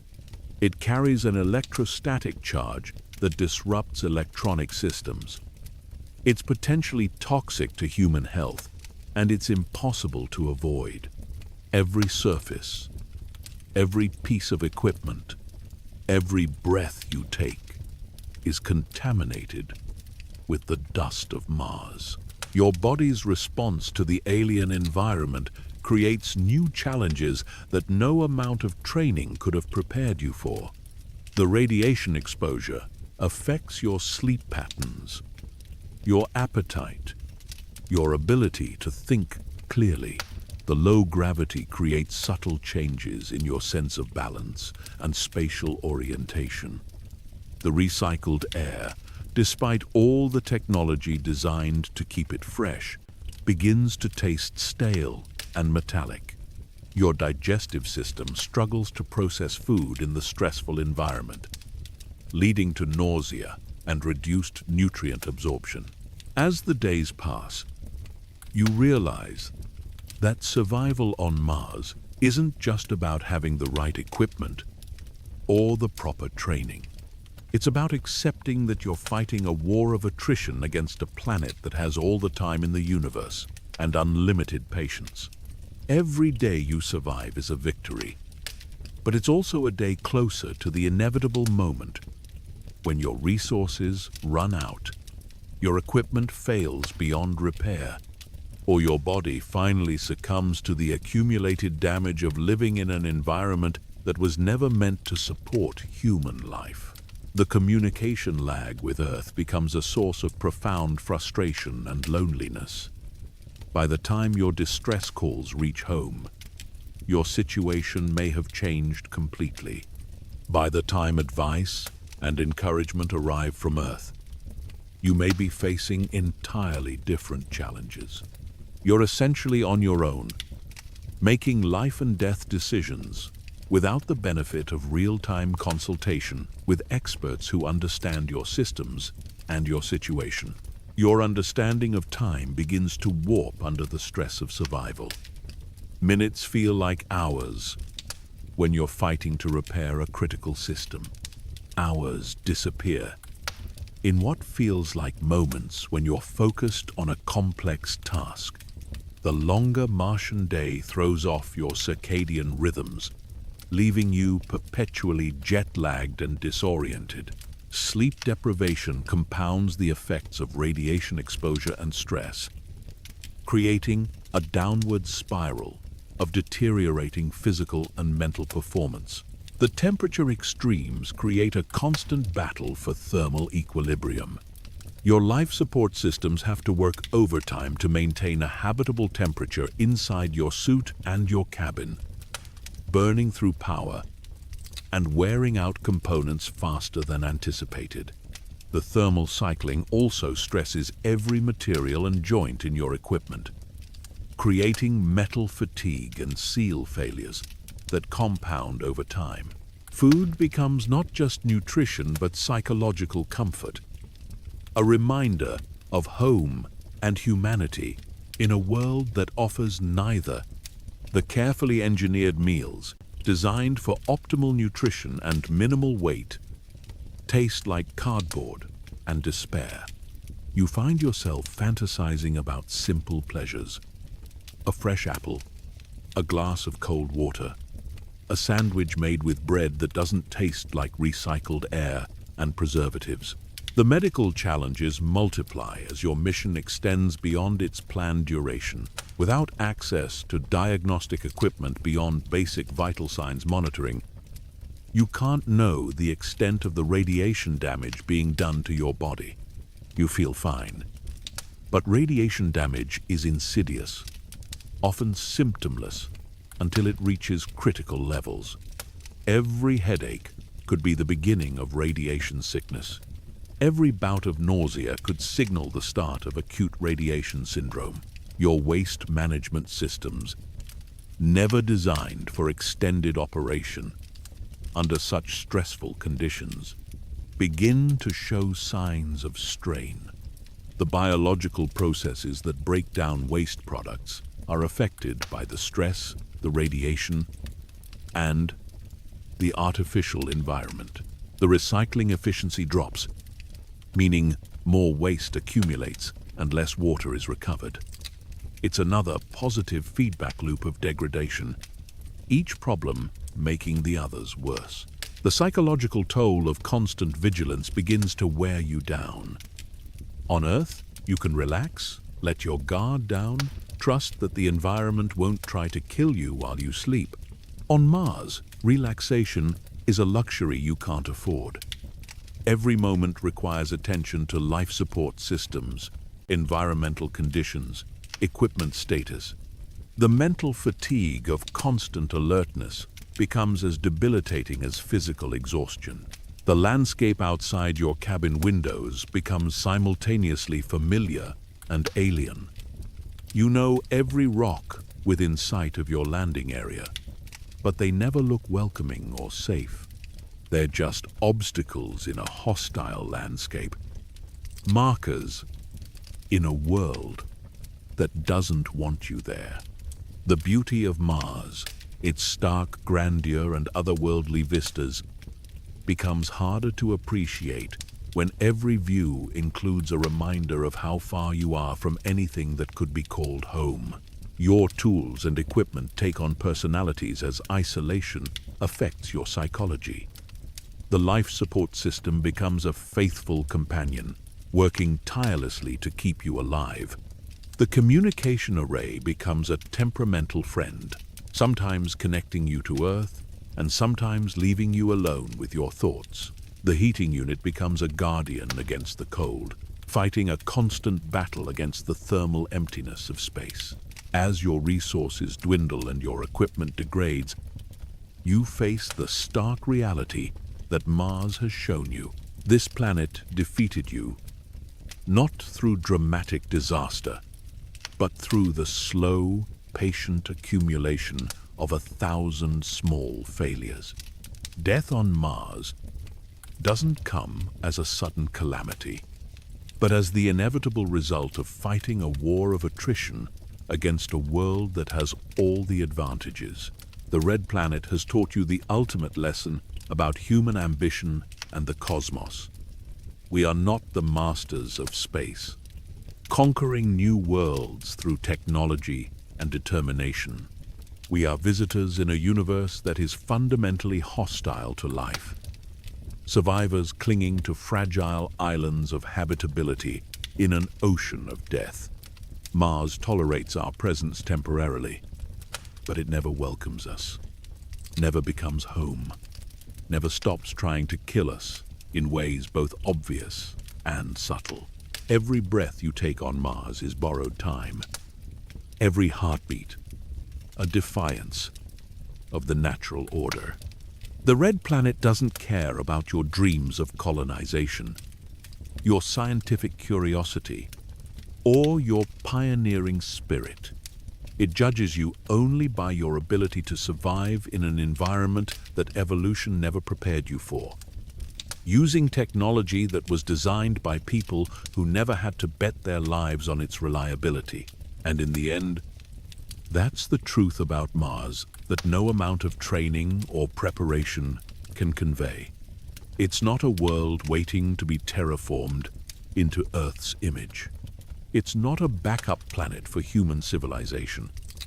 It's an alien world that will kill you if you give it the chance. And sometimes, even if you don't, the dream of living on Mars is just that. A dream. Beautiful and inspiring from a distance, but deadly when you get close enough to touch it. Mars wins in the end. Not through malice or intent, but through the simple, patient application of physics and chemistry and biology. It wins because it's Mars, and you're just human. And humans don't belong there. The Red Planet teaches you humility with every breath, respect with every system failure, and the true cost of ambition with every moment you struggle to survive in its embrace. You wouldn't last a day on Mars not because you lack courage or skill or determination, but because Mars is fundamentally, utterly, completely hostile to everything that makes you human. And no amount of technology or training or wishful thinking can change that basic fact. Mars is beautiful from a distance, fascinating to study, and absolutely lethal to visit. But let's say, through some miracle of engineering and luck, you do survive that first day. Let's say your equipment holds together just long enough. Your supplies last just barely. Your body endures just enough radiation to keep functioning. What then? What happens on day 2 when Mars realizes you're still breathing and decides to get serious about killing you? Day 2 begins with new horrors, problems that your first day of survival has only delayed, not solved. The dust that infiltrated your systems during the storm has now had time to work its way deeper into critical components. Your air filtration system, already stressed from the previous day's ordeal, begins to fail in earnest. The filters that should last weeks are clogged beyond capacity in just 2 days.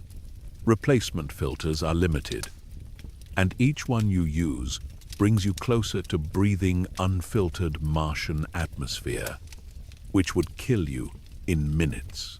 The power situation becomes critical as dust accumulation on your solar panels reduces their efficiency to barely 60% of designed output. Your nuclear backup system, never intended to be the primary power source, is running hot and consuming fuel at an accelerated rate.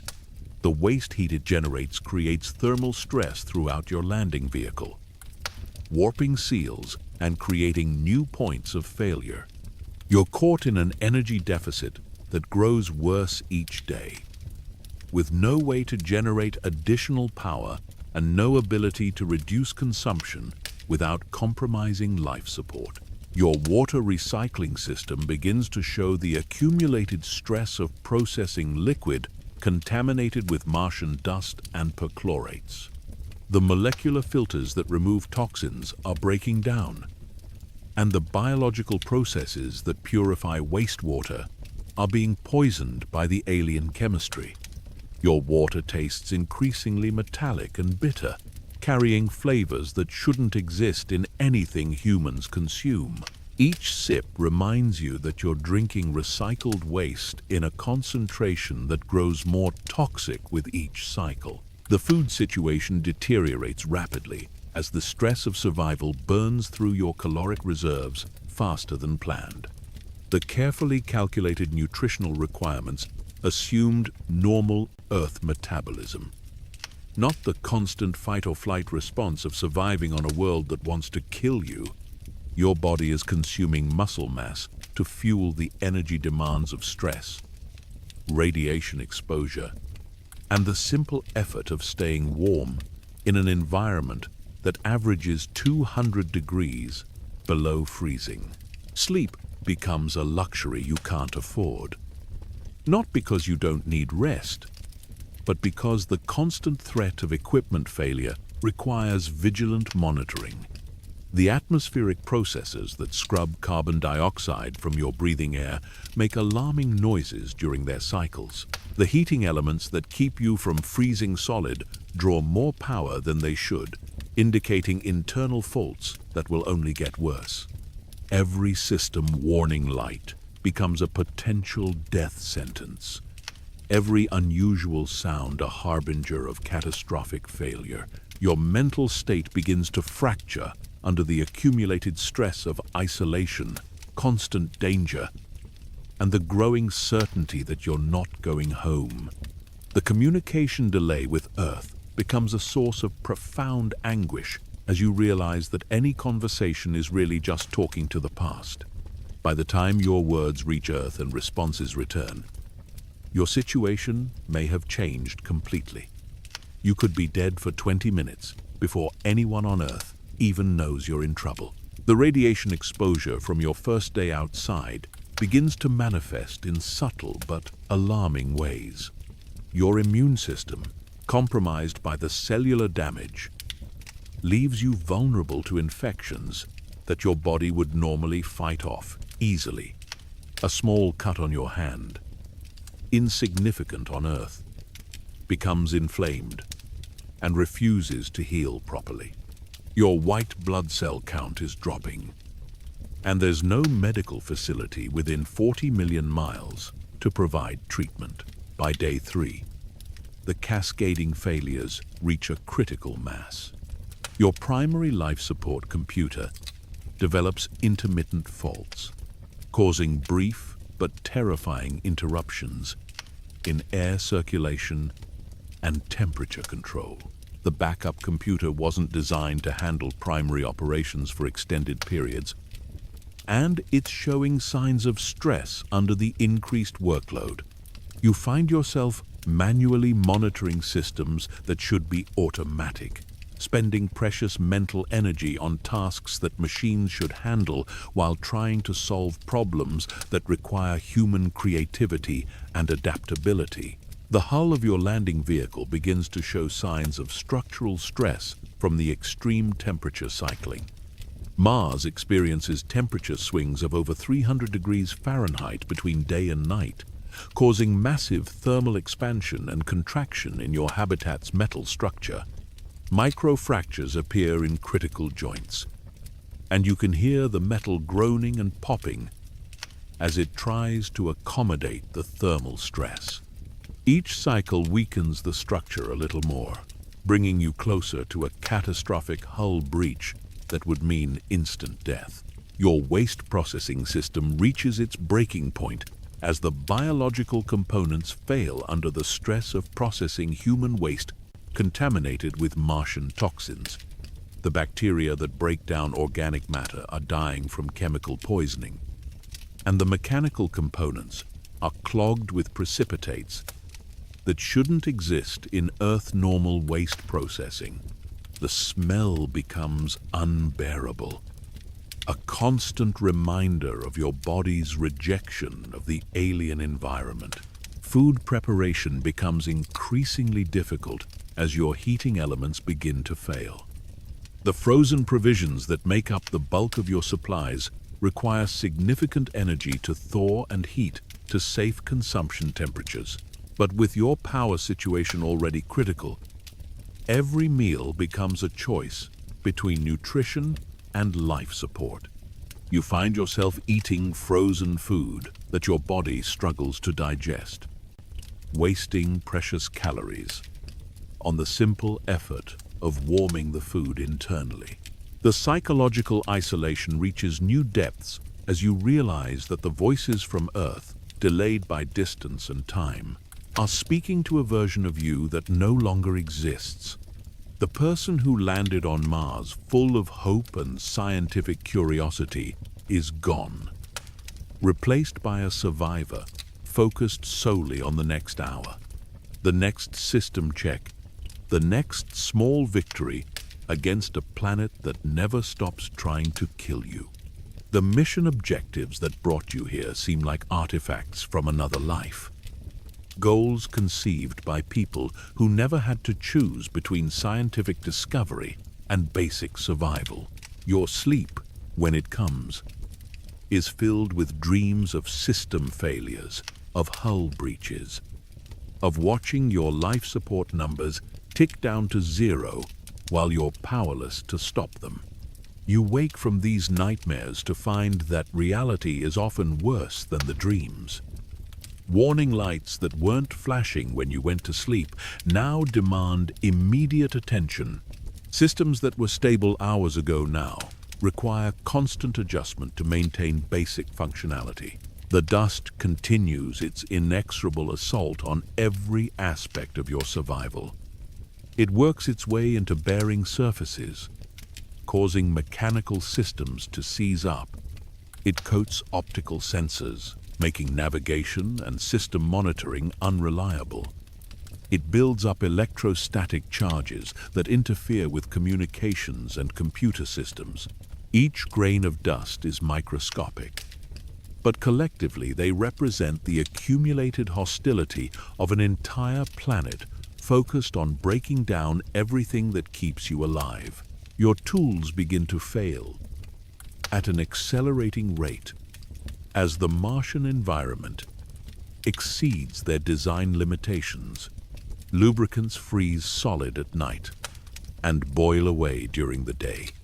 Metal components become brittle from thermal cycling and radiation exposure. Rubber seals lose their flexibility and begin to leak. Electronic components develop faults from radiation damage and thermal stress. Every repair requires tools that are themselves failing, creating a cascade of degradation that you can slow but not stop. The communication system, your only link to human civilization, begins to show signs of serious problems. The antenna array is being slowly destroyed by dust erosion and thermal cycling. The transmitter is overheating due to dust accumulation on its cooling fins. The receiver is developing dead zones in its frequency response. Each day, your connection to Earth becomes weaker, more intermittent, more unreliable. Soon, you may be truly alone, cut off from any human contact as you face the final phases of your struggle against Mars. Your body's adaptation to the Martian environment creates new problems that compound your existing challenges. The low gravity causes your bones to lose calcium at an accelerated rate, making them brittle and prone to fracture. Your muscles atrophy from lack of normal resistance, reducing your strength and endurance when you need them most. Your cardiovascular system, adapted for Earth's gravity, becomes less efficient at circulating blood and maintaining blood pressure. The strange day-night cycle of Mars, 37 minutes longer than Earth's day, throws your circadian rhythms into chaos. You find yourself constantly tired but unable to sleep, alert when you should be resting, and drowsy when you need to be sharp. The disrupted sleep patterns affect every aspect of your physical and mental performance, making simple tasks more difficult and complex problems nearly impossible to solve. Water becomes an obsession that dominates your thoughts and drives your behavior. Every drop must be accounted for, measured, recycled, conserved.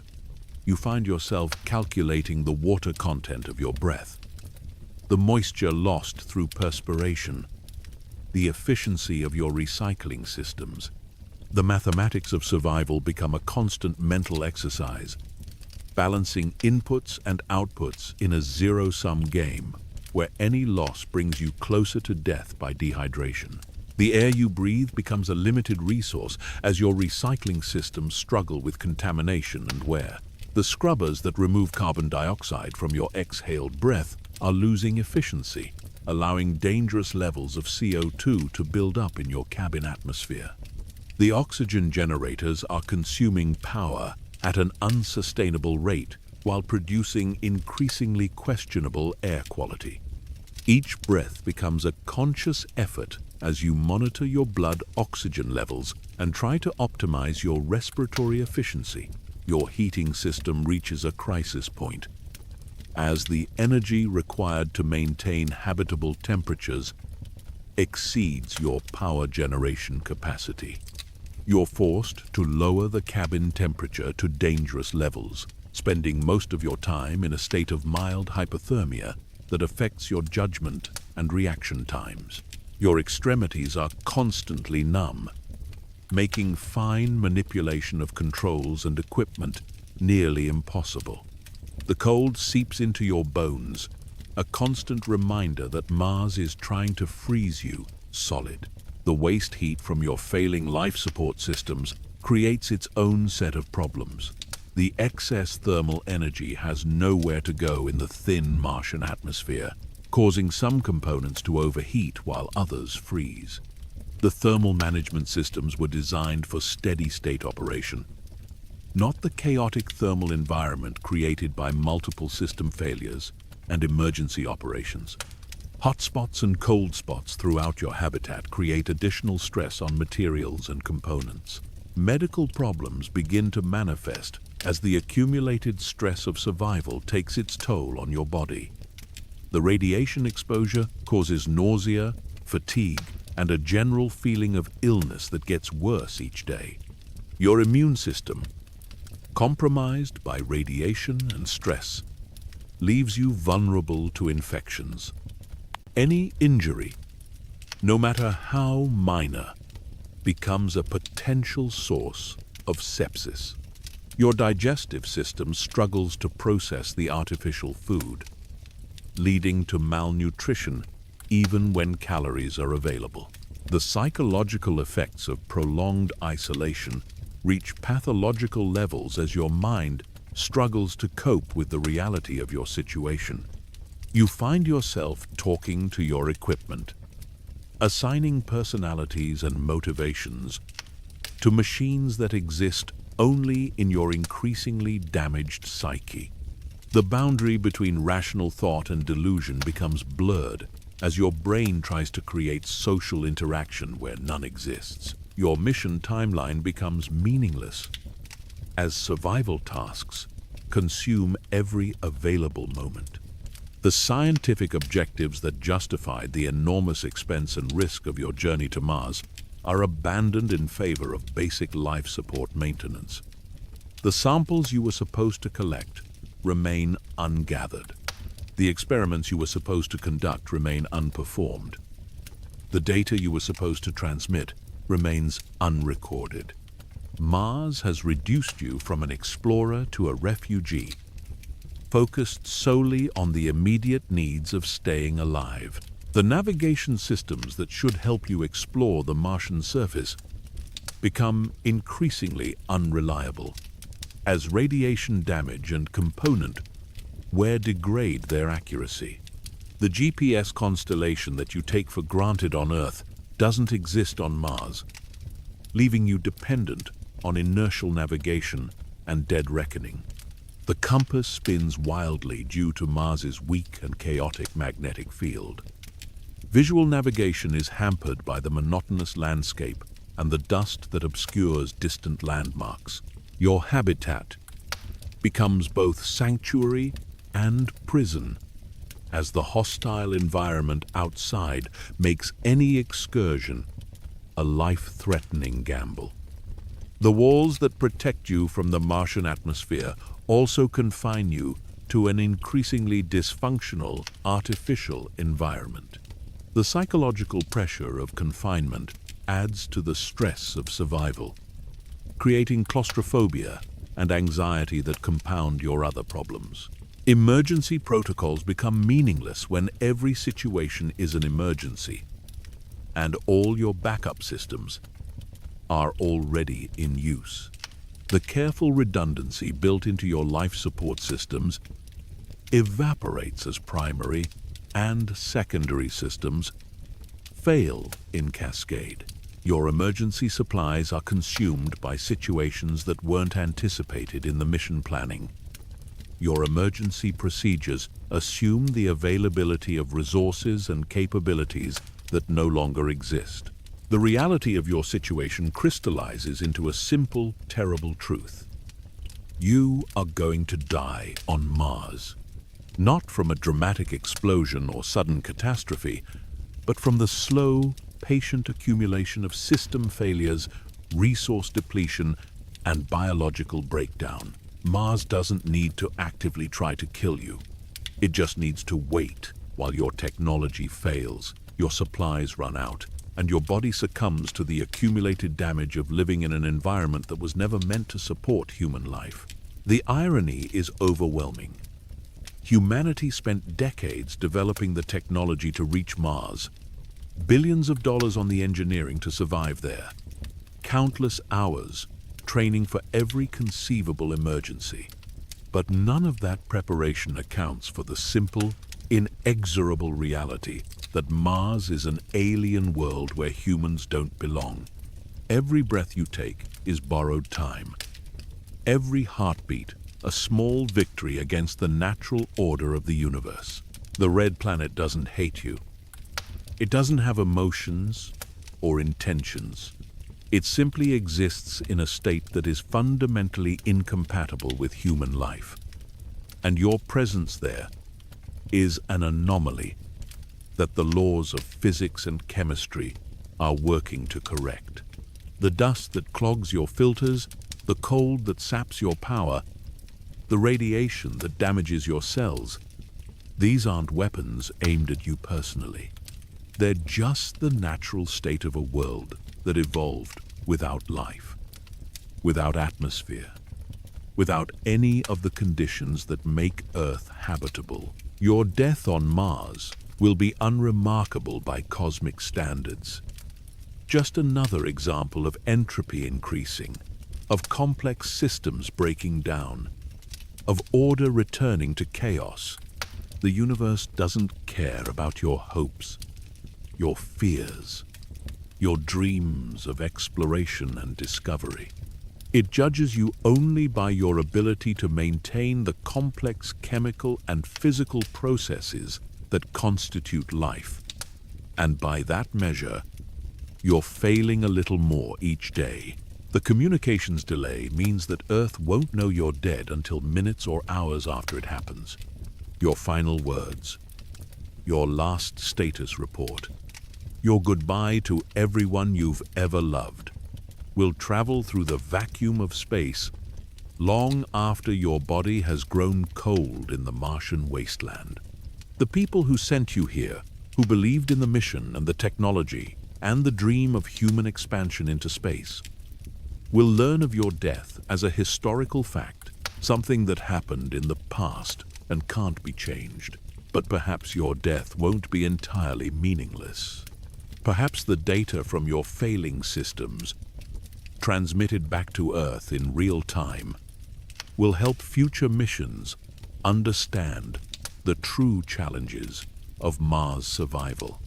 Perhaps your struggle against the hostile environment will inform the design of better life support systems, more robust habitats, more reliable equipment. Perhaps your sacrifice will bring humanity one small step closer to actually being able to survive on the red planet, or perhaps not.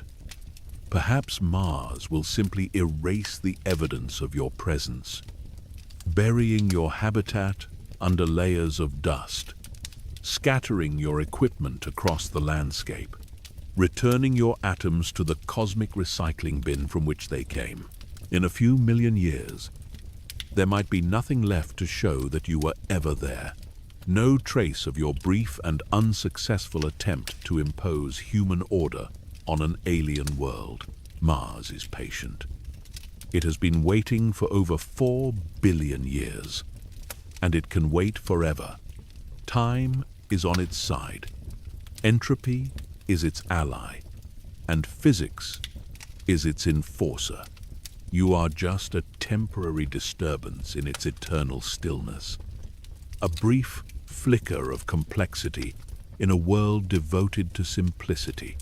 Your struggle against the planet's hostility is admirable but futile, like trying to stop the tide with your bare hands or hold back the night with a candle.